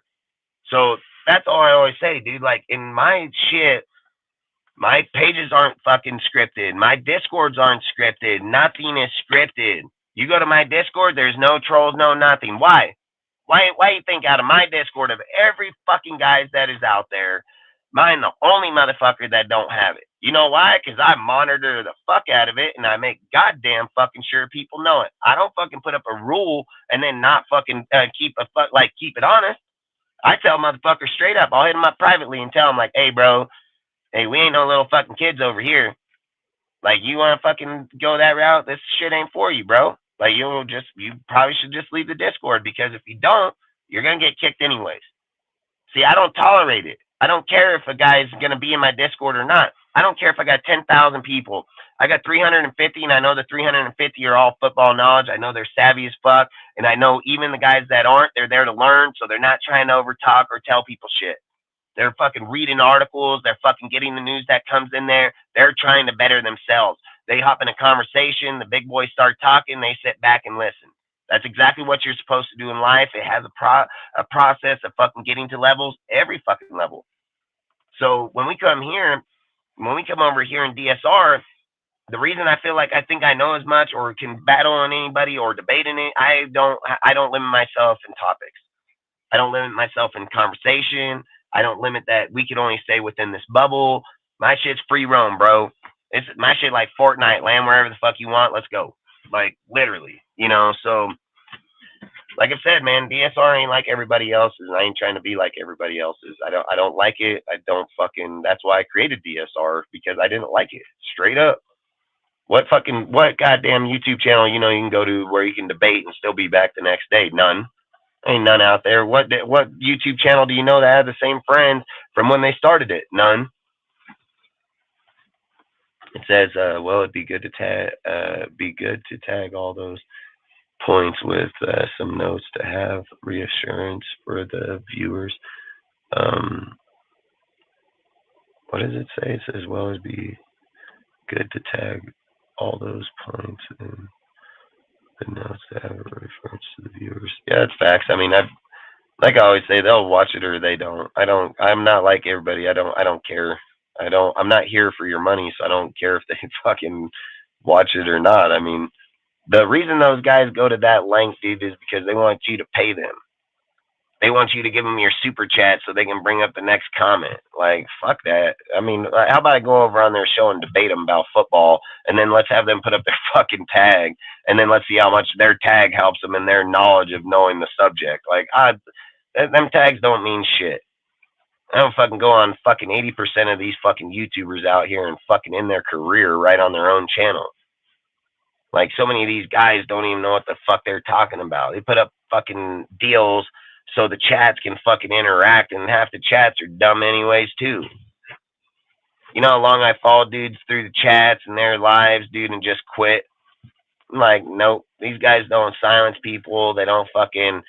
You get a guy in the chat talking bullshit, they just let him keep on talking bullshit. They don't stop their shows. They don't fucking address it. They just fucking, Paul Gunther is the senior defense. Yeah, I thought he was. I knew he was, man. Oh, yeah, that comment was pretty late. Yeah, I don't go through the chat like that, dude. You know what I mean? Like, I'm just talking, man. I mean, look, dude, I'm on my fucking phone. Like, I'd have to hold this motherfucker in my hand in order to, he says Max is making some big strides with it. Max is famous. Like, he's going to make his regardless. You know, because like I've always said, yeah, I got you. It's not seems rather. Yeah, Max, I think who helped Mad Max Crosby originally was Coach Buckner, the defensive line coach. I think he really inspired Mad Max Crosby. Said I'm down to talk about lessons from the past regime. It's important to apply learning lessons to our future strategies. That's facts. Hey, I talk about that on this show all the time, man. I use those. Pig, you should come on the channel sometime, bro. You should hit me up in Instagram, and that way I can get to know you and then get you over here on the panel. Because you got a lot of good conversations and takes, bro. So, I mean, fuck, you'd be a good one over here for sure.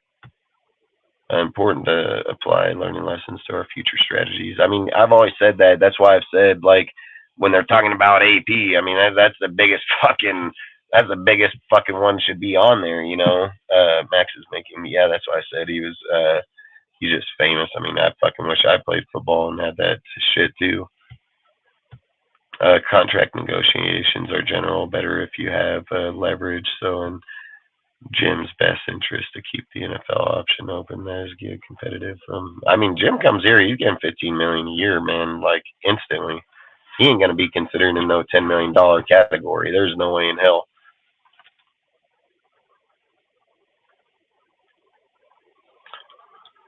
Like, for instance, in here, I tell people all the time, I don't like making false thumbnails because my thumbnails are going to,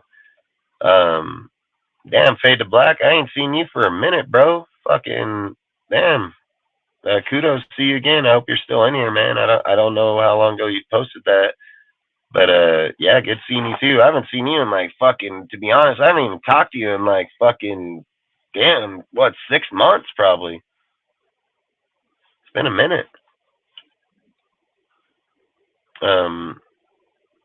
Like for the thumbnails conversation, I don't like putting up thumbnails that don't match what we're doing. Like for me, I don't care about the clicks and views, bro. It's not, to me, it's not important. Like, I'm not like, so like for instance, I'm not like other channels, dude, where they're putting out false headlines and fucking falsified thumbnails so they can just get clickbait. Like, look at it like this, bro. If we only got 10 people in the chat and we only have 100 people following us, but those 10 people in the chat and 100 people following us are all fucking good at football, all know fucking shit about football, I'd rather beat that. I'd rather have that. I'd rather have the fucking 10 people in the chat and 100 people follow me than to have fucking 100 people in the chat and 10,000 people follow me and only have 4 fucking people that know football. Like, I'm cool on that, bro. Like, I'm not like these other YouTubers that are all trying to just get any motherfucker that'll follow them. You know, like, if you hear me on my show, bro, I literally say, like, I don't give a fuck if you follow my shit. I literally tell them straight up, you don't like it, unsub, get the fuck out of here. Like, this shit is not cut out for everybody, bro. Like, and I mean that. I strongly fucking mean that, dude. Like, I ain't just saying this. I strongly fucking mean it, dude. Like, this show ain't got time for fucking trolls. This show ain't got time for bullshit. I'm not going home and seeing my woman to fuck around with some fucking low life ass motherfuckers trolling. I'm sorry, bro. I'm not here for those reasons. So like for me, I don't like putting out thumbnails that don't fucking hit. Like Max's back. That's thumbnail. You know, it's those type of things. It's those type of things, like for me, that I always pay attention to. He said, "What's good, Dustin? I've been out for a minute." You do you. Hey, fool, bro. You've been out for a minute. That's facts, bro. If you ever want to stop by, let me know, man. Hit me up on Facebook or Instagram, anywhere, dude. And fucking, you're more than welcome. Pop up too anytime you want, man. So, yeah, I've messed with him for a while, dude. And it's been a while since I've seen him. But I've always said, dude, here at DSR, it's family, man. Like, it doesn't matter if you're here today, gone tomorrow, and back in a year or not, dude. Our shit's about the community. It's about fucking always trying to bring everybody together. It's about having conversation, dude. Fucking letting people grow. We're not here to just fucking crucify anybody and everybody, but we are here to fucking crucify fucking trolls. Like literally. I mean, there's a lot of times I'll bait motherfuckers just so I can get rid of them. Like, that's just how I work, dude. I don't got time to sit here and play the games that all these other guys play. I'll fucking bait these trolls up in here, get them all here, and then just start banning them all at one time. Like, I ain't got time to sit there and play the let me ban you today and your buddy tomorrow. Hell no. Let's just get a fucking deal here with all you motherfuckers and let's get you all out of here right now, you know? So that's a defensive position. It's understandable but unproductive. If someone don't like my take, I say tough shit. You know, like I always say, if they didn't like the takes, they can go make their own YouTube and put their own takes out there. You know, like this is the thing I always think about is like I played football. I've followed the Raiders closely and take personal credit for overdrafting Mike Mitchell. Yeah, fucking crazy. But the things that I look at is like everybody is gonna be opinionated. That's what it's about. But it's about like us as the host and not getting our feelings about other people's opinions. And then I've always said, like, when people get too like repetitive where they want to attack from the chat, the first thing I always say is that if they're so strong and adamant about how they are there as I am here, why don't they have their own shit? Why don't they have their own page? You know, like, you know how hard it is to run Instagram, Discord, Twitter, fucking TikTok, and YouTube. It's fucking exhausting as fuck, dude. And I got a full-time fucking job. Yeah, I have a full-time fucking job that's 18 hours a day. So, I mean, there ain't no fucking time for that bullshit. You know, and like, that's where I'm getting to the point where I'm going to restructure my whole shit coming here at the end of this year. Change around my panel. I'm going to change around the whole deal. I'm going to make it where our panel is just a straight up fucking gonna have fucking diversity conversation, maybe 4 or 6 people on the panel at all times, never any less or any more, and be able to go back and forth with shit. You know, like, I love the way I have my panel because it comes multiple people throughout the week. This week's panel can be this way, next week's panel can be that way. But I think it's got to get more to a point where you're going to have a lock-in of 4 or 6 people, man, and then you're just going to go back and forth, you know, and have debatable topics, dude, and be able to have those conversations, and not only to have the takes of how I view or how the takes of other people view, because having both sides on the platform at the same time is what works. That's what needs to work, so people can see that shit. Like, I'm gonna be right sometimes, they're gonna be right sometimes. The diversity inside of there is what's gonna make it unique, is what's gonna make it what it should be. People got to get out of this scripted shit, man. Like, the scripted shit it's no fun. You just get burnt out. Like, I literally, how can I support, like, for instance, all right, this is how I look at it. every guy like that does YouTube has a friend that wants to do YouTube, right? And then when you start up one thing and then his friend's like, yeah, I love the Raiders too. Let me go do content. Yeah, but you're using my content to start your shit.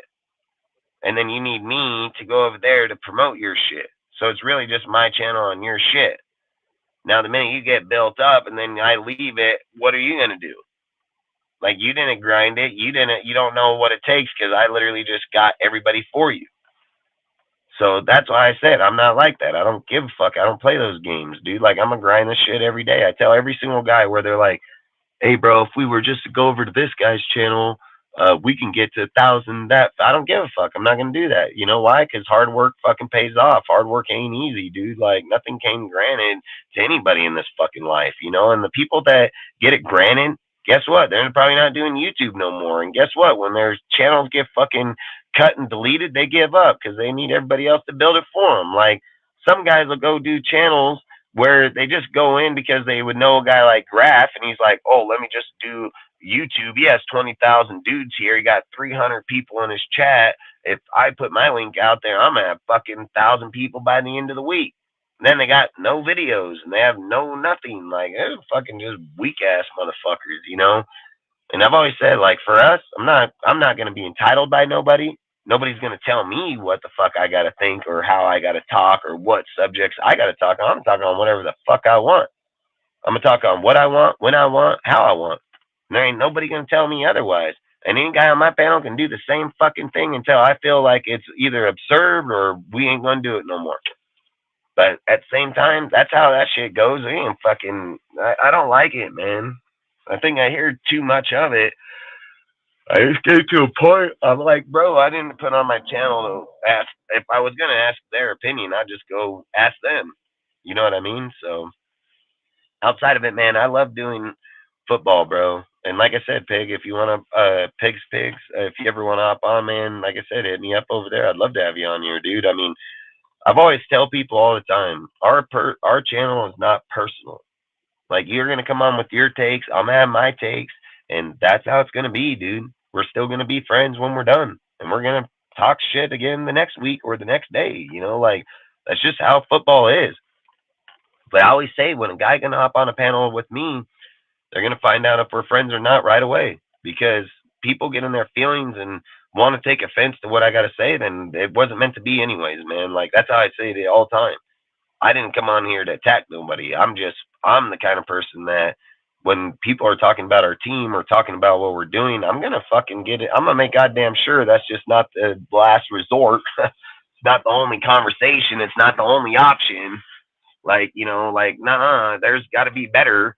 You know, if I was like the rest of all these fucking Raider fans, the only coach that's even credentialed to be our coach is AP, and that's a bullshit fucking lie.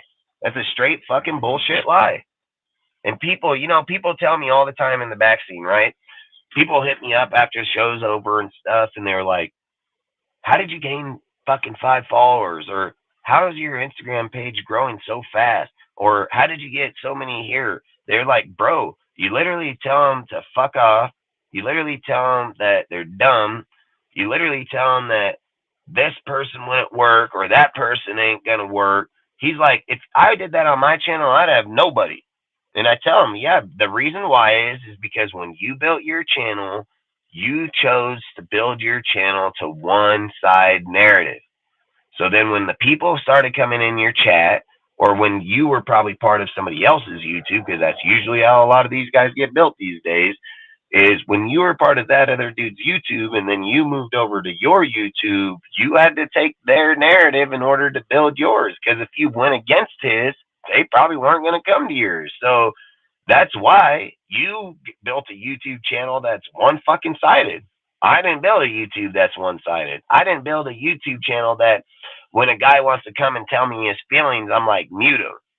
I don't do that. Hey, you want to tell me your feelings? Feel free. It's a fucking free world, bro. Like, it's straight free world. Your opinion matters just like anybody else's, but it doesn't mean I have to validate it or even acknowledge it. You know what I mean? But I'm not going to silence you. I'm not going to cut you off. I'm not going to tell you, oh, time him out. Oh, man, he just called me a motherfucker. Time him out. Kick him out of here. Fuck no. I don't give a fuck. Call me a motherfucker. Call me bitch. Call me fucking whatever. I don't give a fuck. Your words ain't gonna hurt my feelings, you know. So I'm not gonna fucking. I can care fucking less, you know. Like I think it's funny people will get in their feelings like that, but it is what it is, man. I mean, look, dude. When I come here, when I come up on this motherfucker, I usually sit for fucking hours, and I just got notepads of fucking notes and notes and notes, man, just over and over, front and back, fucking.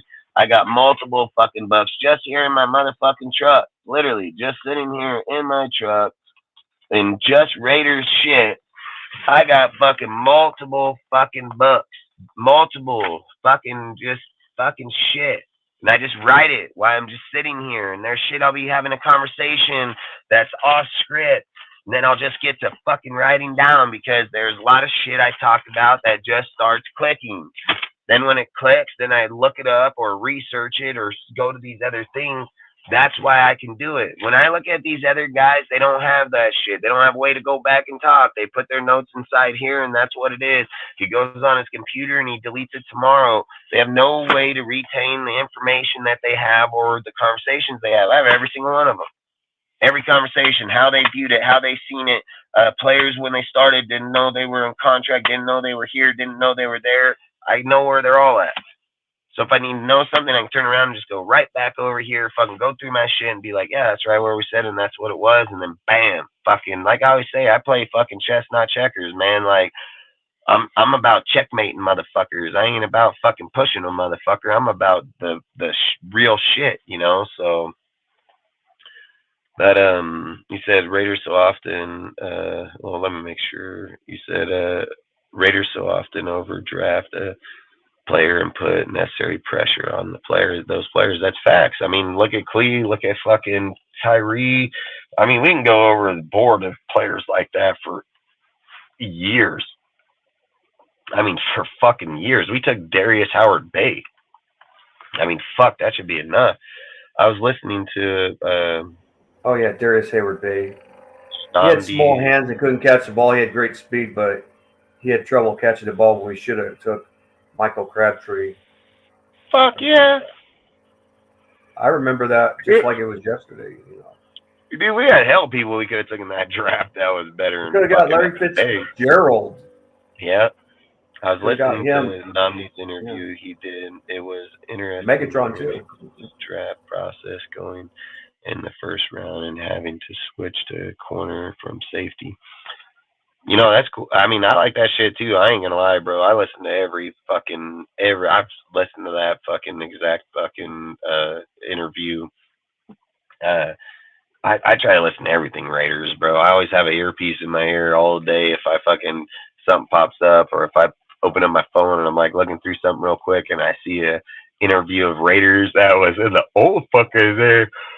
The old days, I'll fucking watch it, you know, like I'll be sitting at home, watch fucking ESPN or ESPN Classics, and then bam, fuck old Raider. I'll watch the whole fucking game. I don't even care. My woman, she'll be like, why the fuck you gonna watch this? I don't give a fuck. You can go find something else to do for a few hours, you know, like not talk depth about his process, including notes left out loud he learned from the veterans of that time. Listen, man, any day that you feel that you are better than still writing down shit, you're not going to go far in this world, man. Like, I'm just going to say that straight up. Like, you're not going to go far in this world. I mean, the way that you learn is by learning from the mistakes that you do, by the reports or by the notes that you write down to go back and go over. I have a very good memory. It doesn't mean I can remember every fucking thing. There are times where I'll just draw a fucking blank, like literally just be trying to think about it hella hard, and I'm just like, fuck, I can't even think of the fucking first word about what I was thinking about. But the second I go to my note, and dude, look, it's so crazy because I don't even like, let's just say for instance that I wanted to just remember all of that, what was on there, right? And a lot of people would have to just go back and reread every single fucking thing that they're doing. Not me, man. If I just went back and just read one sentence, dude, it's like fucking instantly, just everything just comes back, fucking the whole damn archive. So I've always said notes are always great because sometimes you just get deadlock in your head. You can't fucking remember. And then you go back and you just read one fucking sentence, and it's like, bam, fucking whole thing, the whole entire archive just reopens back up, and you're like, oh fuck, all right, that, you know, like. And that's why I say that's why I'm weird, man. Like that's why I'm weird. I get off script. I don't fucking stay on pace a lot of times. I'm always writing down notes, always writing down conversation. If I'm not, I'm just not interested that night. You know, like literally. I mean, if I'm not doing it, the odds are I'm probably just here to do the show, and probably me really didn't even want to do the show. It's just that I stay loyal to what I do. I do it Monday, Wednesday, Friday. There's times where I don't want to do the show, but I committed to do it those days and in pre-games, just like I'll be here on Sunday doing it again. And there's days, I mean, I don't want to do it because I want to see my kids grow up. And like those are things I'm going to probably start to determine here as we go forward, because I think doing it like 3 times a week is 4 is too much. I mean, I got a family and full-time job, everything. Like I'm a company. I have a company, you know. So I mean, I'm fully fucking got enough. But the things that I noticed this year that I don't like is like I got a 1.5-year-old son. I got a 4-year-old daughter and a 6-year-old daughter. And I don't want to watch them grow up and me not be there. You know, like I don't want to be here arguing with dudes about football or like, you know, a guy's channel or conversation. Like I don't want to do that. Like I don't have it in me to deal with everything I deal with in my home, everything I deal with at my company, and then everything I deal with at another guy's company, and then come here and deal with that shit too. I can't do that, man. Like I think like this year it teaches you a lot about how I think it should be managed. I think when you overdo it, you can actually kill yourself in it. I think the smartest thing, like for what we do, would be like go live 2 times a week and then do pre-games. And then like in the off season, probably 2-3 times a week, just so you're staying active and staying in every day. But man, let's be real. If you're doing 3-4 times a week, that's a lot. And then it's a lot of content, it's a lot of conversation. It's a lot, man. And I think it's sometimes just too much, because then you start getting people getting against each other. Too many people start getting in their feelings. Too many people. It just creates too much bad, I'd say negative energy. I think like when you in the regular season, I think for us next year, which will be smart, you know, just by the notes that I keep is go live 2 times a week and then a pregame live. So you're live 3 times a week, but you're really only live, like your 2 main lives are like whatever days you do Monday through Friday, and then you do your fucking pregame. And then that way you're not tiring yourself out. You're not fucking combating with other people over bullshit. Like, I don't care what other people do in their YouTubes. Like, if they make it, they make it. They don't, they don't. I don't care if a guy got 50 subs or fucking 20,000, 50,000. I can care fucking less. Like, I'm not here on DSR to worry about other people's channels or how they dictate it or how they want to dictate it. They dictate their shit the way they want. I don't fucking care. Like, the things that I notice is too many people get in their feelings about other people when their shit's either growing or people are going and watching theirs and not watching their shit no more. It just causes too much shit I don't care about. Like, I, honest to God, don't give 2 fucks about how a person feels. I don't care. Like, if you're my friend, I'm all for you. If you're part of DSR, I'm all about it, dude. But if I don't know you, I don't give a fuck about you. Like, I can care fucking less. Like, to all in, dude. Like, I'm gonna walk by you like a ghost. Like, I don't care, you know. And I think too many people is the problem is that they're like they want to tell you how they care. Oh, I don't fucking care. How about you go start your own shit and then tell everybody on your shit how you feel? Like, then the people that want to fucking tune into you talking about whatever the fuck it is that you want to say, they can go to your shit and say it. Like, here I feel like I learn a lot because I want to learn a lot. Like, I want to research the best that I can. So I try to look through all types of deals. I've seen, like, this year, there's a lot of confliction with a lot of people, how they grow their channels, how their channels just come stagnant out of nowhere, like, literally. And then how people give up on their channels when the teams are fucking failing or people or not. I think it's a fucking actually a phenomenal time to grow your channel, because That's why I think our Instagram took off like it fucking did. And I think that's why our YouTube grows like it does. And we're gaining like 5 people per fucking deal with nobody's help. So I'll take that all fucking day long, you know, and I look at it like, the thing is like I put out so many different types of conversations and people still come. You know what I mean? Like that's when I know we're doing good, because when I sit back in the Discord and we're having conversation, there's all kinds of different conversation going on everywhere. You look at this guy, they're talking this. You look at that guy, they're talking this. I don't see this guy getting in that guy's conversation. I don't see that guy getting in this guy's conversation because he said something that didn't suit well. What they do is they get in there and start debating them, asking them why, ask start questions. You know, what if he did this? What if he did that?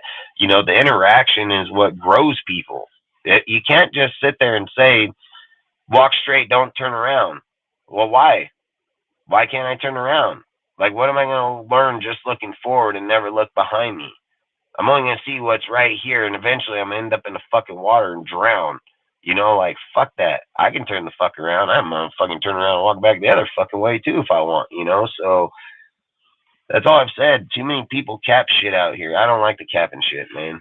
Like, I like to cap on a motherfucker for sure, but I don't like to fucking do it like that, you know? And, you know, Nomni was a badass, bro. I'm not gonna lie. He fucking was badass, especially the transition from Charles to him, dude, and the way he was. But he was also a scheme player, because the minute he went over there, where was it? I think Philly when he left at that time.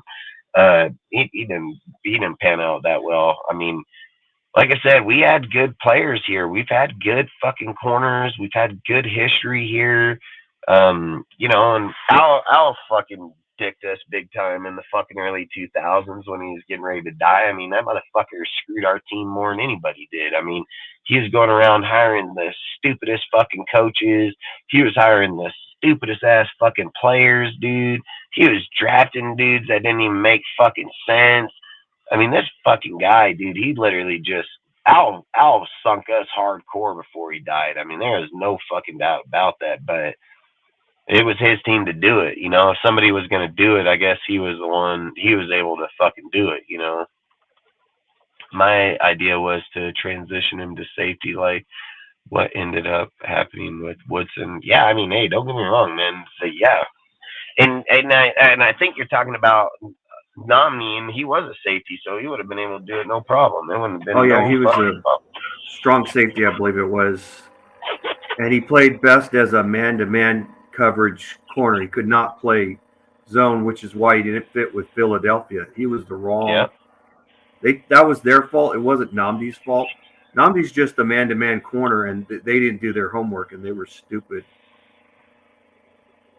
Yeah, I mean, that's how a lot of people are, dude. A lot of people end up like that because they don't do it. And it's just like I said about, you hear me?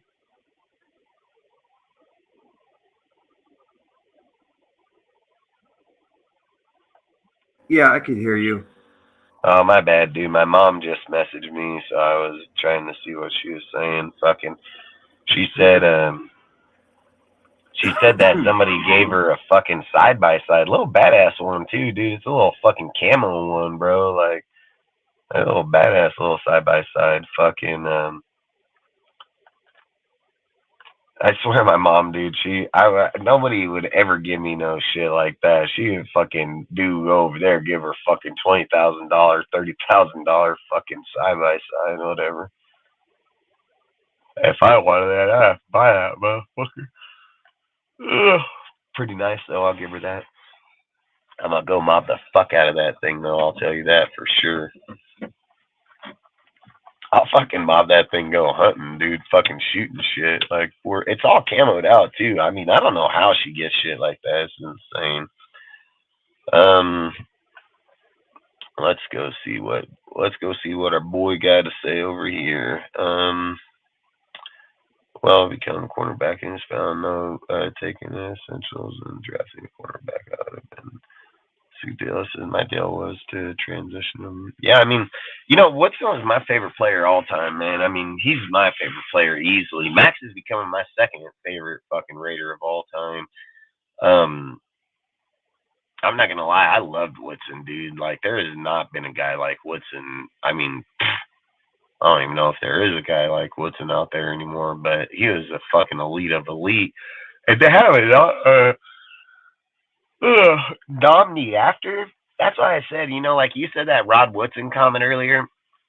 I'm not even gonna lie to you, bro.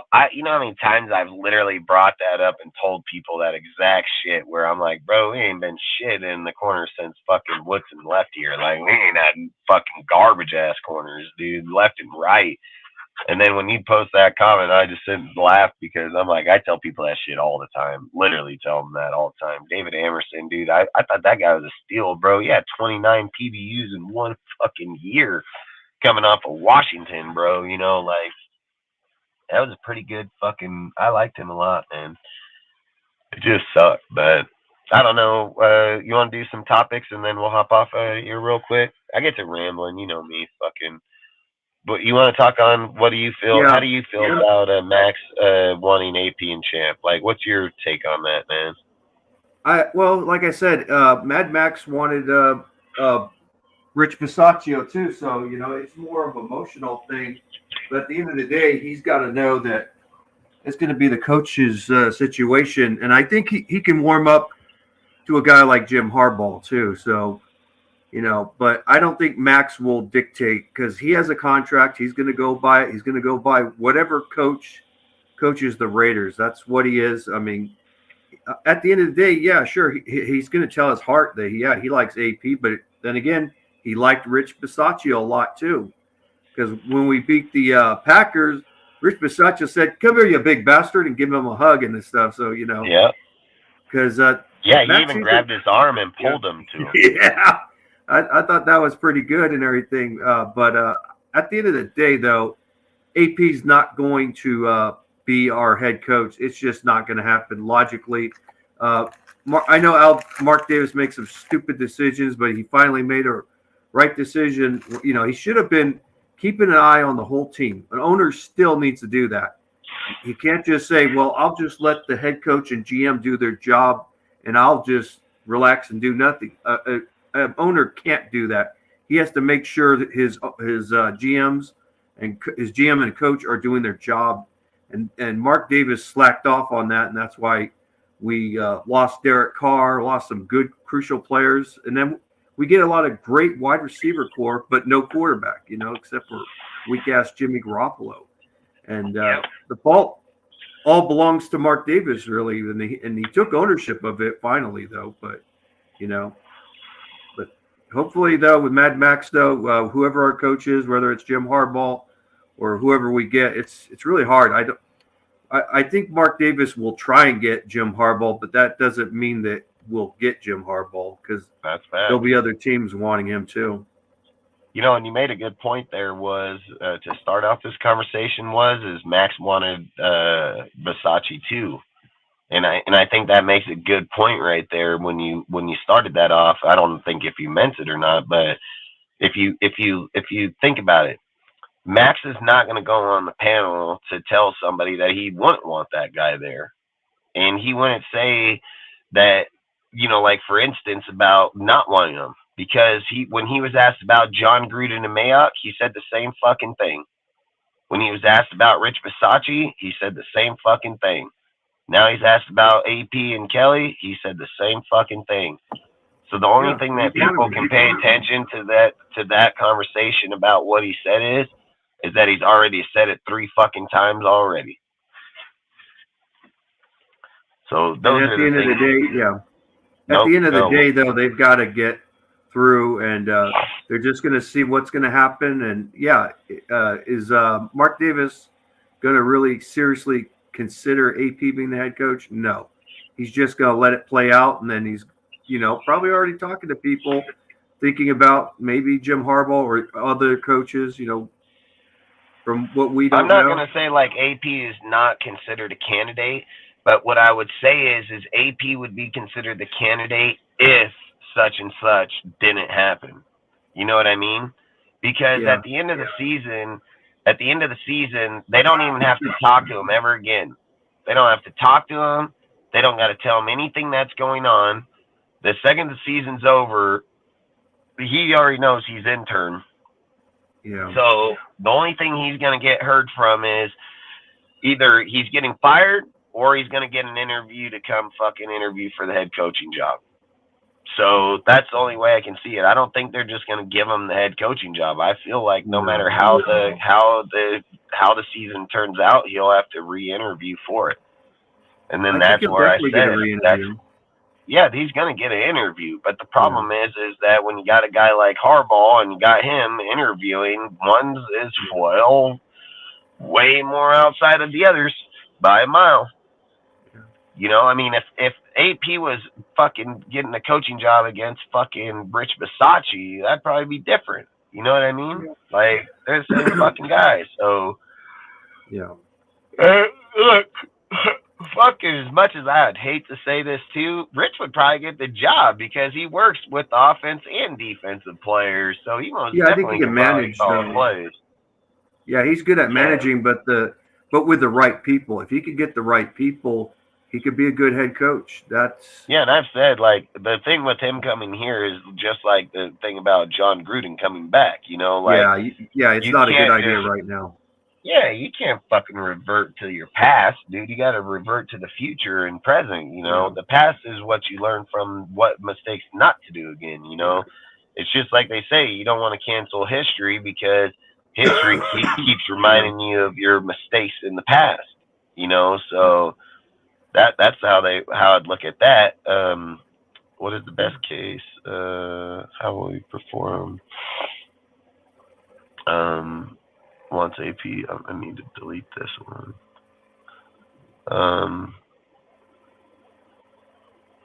The Viking fans, I think we already spoke on that one, didn't we? Yeah, I think we were supposed to go with I don't know if we went to my topic. We are. We're gonna do yours, but yours is more of an inning topic because it's gonna go on our quarterback. So I've been saving that one. Our receiver, my bad. Yeah. How will we perform against the Vikings? I mean, fucking garbage. So basically Crosby, Josh, and AJ among top Pro Bowlers votes. Like, that's pretty cool. I didn't know that, man. They got Crosby, Josh, and AJ fucking amongst the highest in the voting for Pro Bowls right now. So I think that's pretty awesome, man, and especially to know that we already got 3 dudes over there. And you're talking Splains up in there. There's multiple guys up in there, but they were just talking about highest amongst people votes. You know what I mean? So I thought that was pretty cool. The only thing I don't like about the Pro Bowl is it's flag football, and it's like no fun. I'm like, if I want to watch flag football, I'll go watch a junior high school play football, you know. It's not really fun to watch, you know.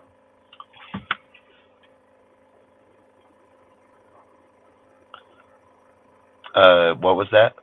Yeah, I'm not that fucking Pro Bowl bullshit. Flag, that bullshit. It just, are we men or are we mice? And it turns out that Roger Goodell says we are all mice, you know.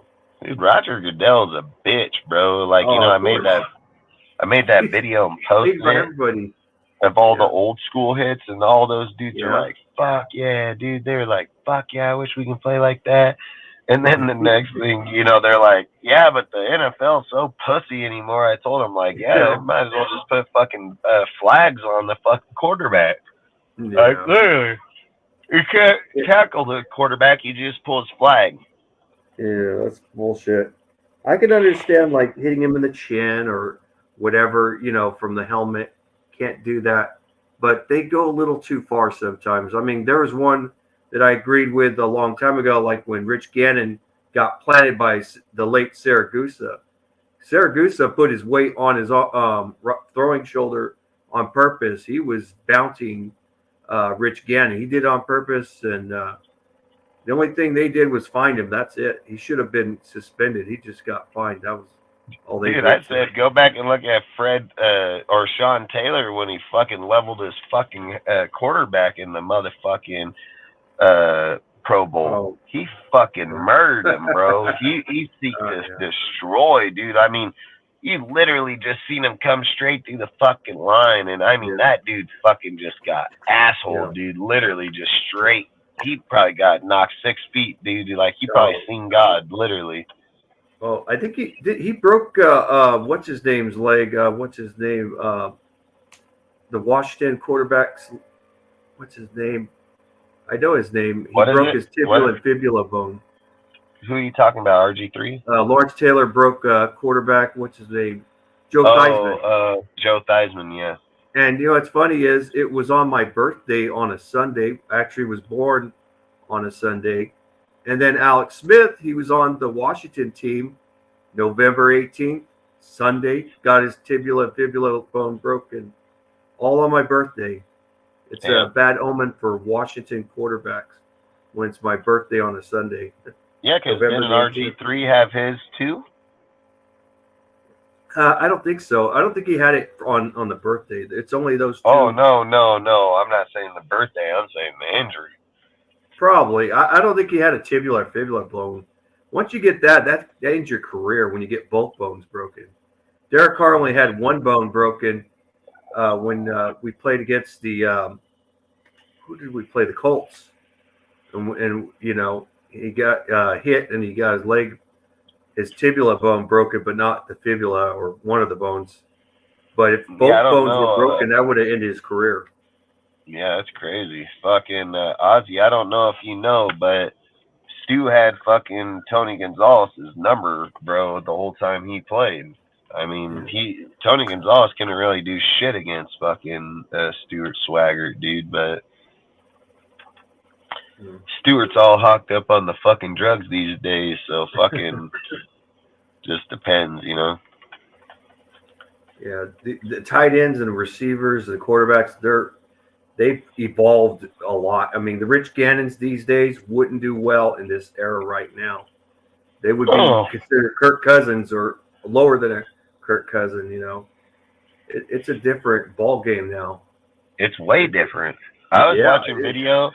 I was watching video from the 90s, 2000s, and then now. And I mean, just in those few decades, it's fucking changed massively. Like, it's changed massively. Like, fucking, it looked like bitch football, like, throwing-wise back then. It looked weak, dude. Like, today's football, fuck, with Tyreek Hill, it's like, holy fuck, Yeah. Yeah, it's really different. The quarterbacks throw the ball further, better precision. Before that, the only guys that threw balls that were hard, like in the early 2000s, the late 90s, were like Brett Favre, the late Steve McNair. I mean, Steve McNair, I thought he had one of the strongest arms I've ever seen. When we played them in the AFC Championship, that was our Super Bowl, in my opinion, before we played Tampa Bay. That was the best game I've ever saw when we played against the Titans, and we beat them in Oakland. Did good in that whole we did good in that whole entire playoffs, dude. Like, and then we were fucked it up good, in the Super Bowl. When Baron Robbins, our center, goes all the way to fucking Tijuana, Mexico. That was the first time I watched our team and was literally like, we're going to the Super Bowl. Like, let's fucking go. I was literally like, oh, man, you got to be kidding me. But we didn't know. I mean, we just found out later on that Baron Robbins wasn't on the team. He was suspended because he went to Tijuana, Mexico. And so we had a backup center playing, and that can mess things up. And you got Warren Sapp. He's going to say, I'm going after this guy. He looks pretty green. And what do? Go after Rich Gannon right in the fucking middle. Disrupted our whole line like it was nothing, It was crazy. Yeah, it just sucks how history goes. I mean, it sucks that Gruden had to leave just a few years ago. It sucks that we're right back in the full midst of rebuilding everything all over again. It fucking sucks. I mean, I'm not going to lie. Yeah. I feel like it seems like the never-ending fucking deal sometimes, Yeah. And I always say the best head coach is the one that manages a team and everybody's on a par. And with Josh McDaniels, he was not a par with the players. And when you get rid of the best player on the team, that's the captain and everything, it makes players not have confidence in the head coach. It means if we had Carr, we'd probably be 10-12 wins easily. Oh yeah, I mean, we should have went to the playoffs last year. There were We those could've- wins we I should have think won. this year, if we would have had Carr, we would have made the playoffs for sure. I mean, look how many Yeah. teams are sitting at fucking what are they, 6-7, 6-7, and then fucking 6-5 or Yeah. something And weird. I'm But worried it's about like, Derek Carr. I'm worried about Derek Carr because he's had 2 concussions, and people well, think, he's getting all his fucked fault." up. He's It's getting 'cause all of the- fucked up over there. It's the team. And I said this before. If Derek Carr stays healthy, he'll take the Saints to the playoffs. Well, he's not healthy, you know. He's got Yeah, I ain't gonna lie. He's got shoulder.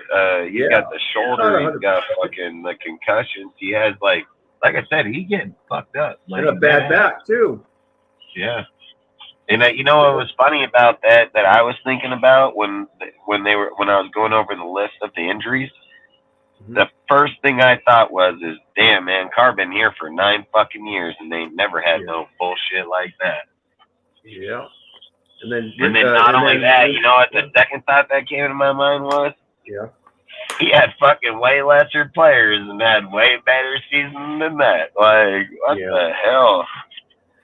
I've always said Carr's the guy that does better with less.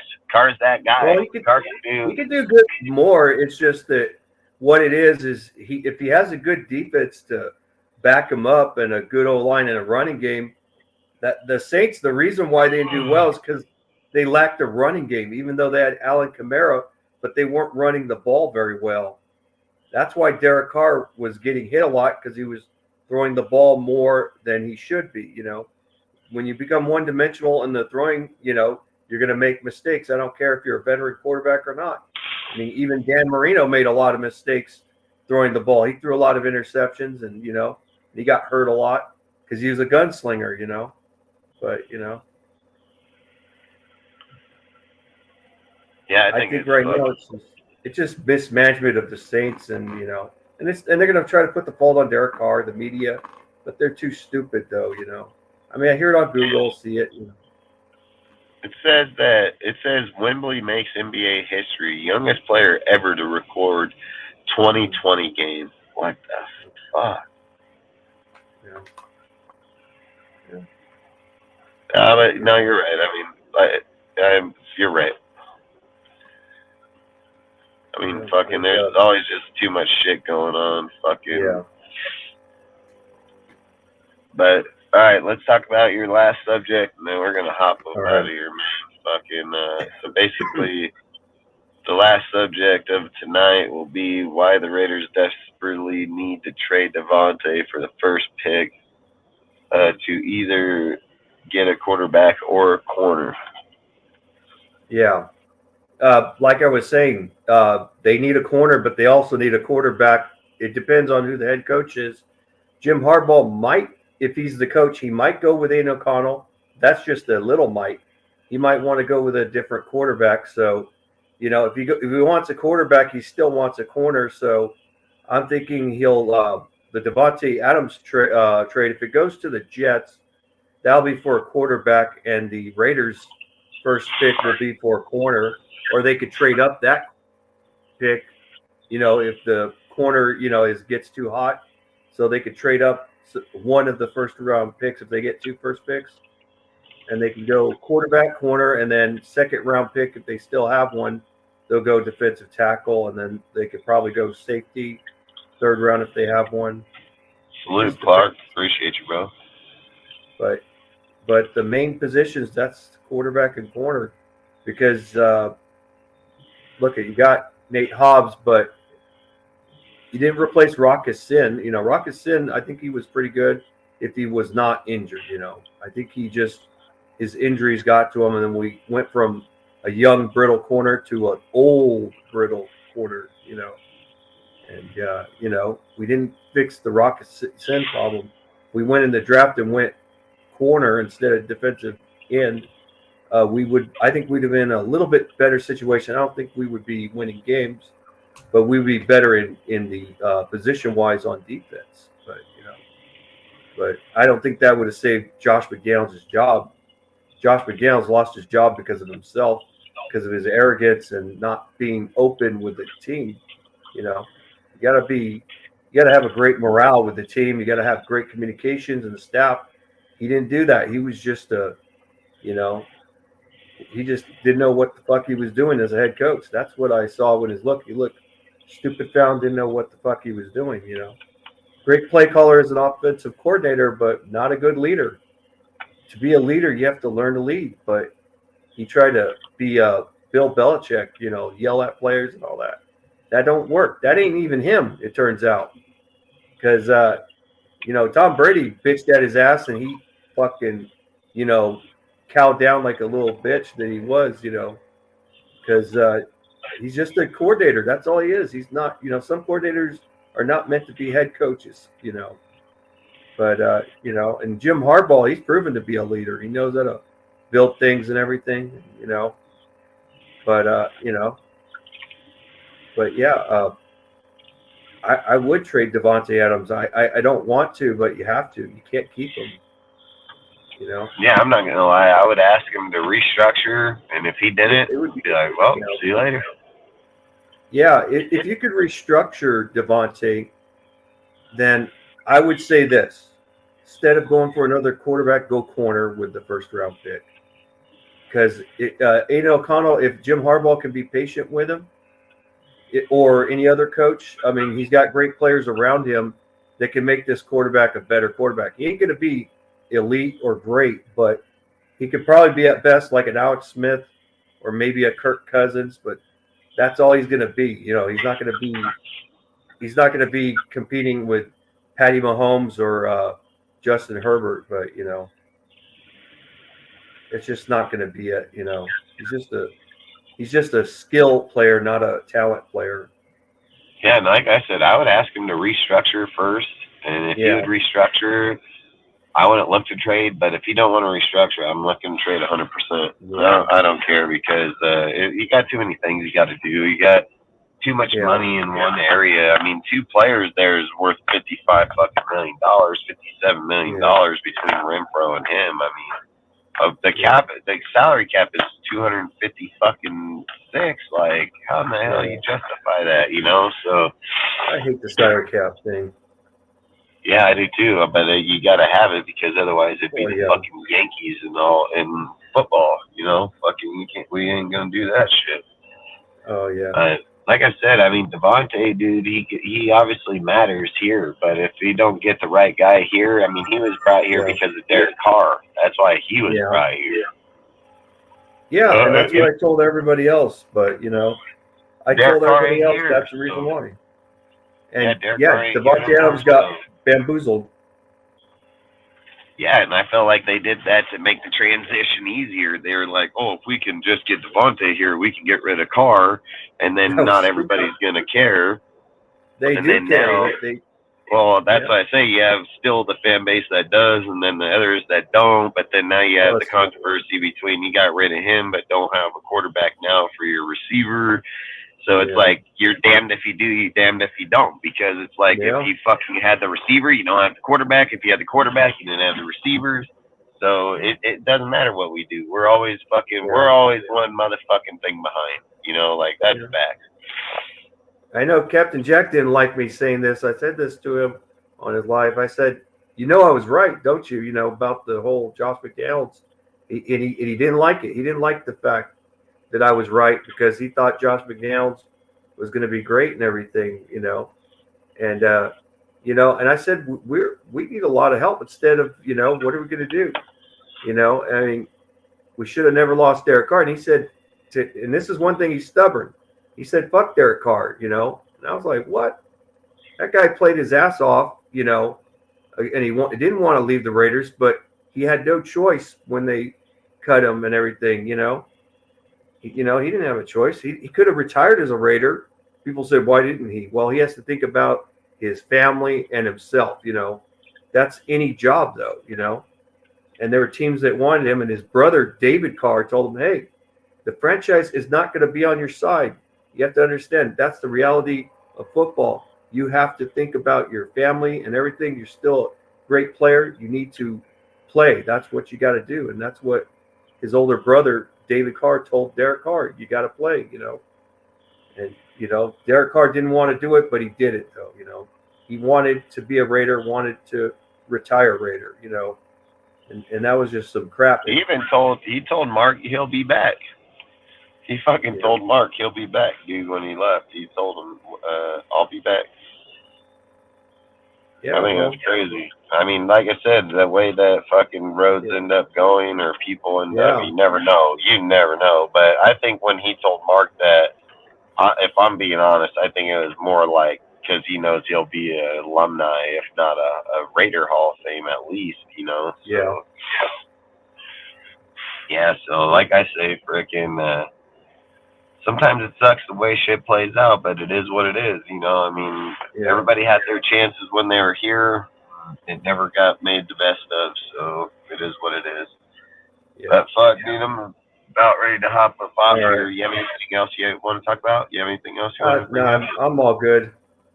Yeah, we're going to be going live on Sunday again anyways for the pregame, so might as well save some for there too, so. What time is the pregame? That game is on at 1. I think it's like 1:05 or 1:25. I'll have to look, but I know it's the afternoon game, so we'll probably be live at like 9, 10 o'clock. Yeah, I'll try to be there. I'm not an early bird, but I'll try. 9 or 10, somewhere in there. 9 or 10. All right.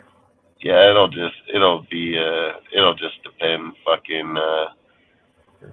It'll depend on how fucking early I want to get up on that day too, you know. Because this will be the first time in a while I'll have off, so.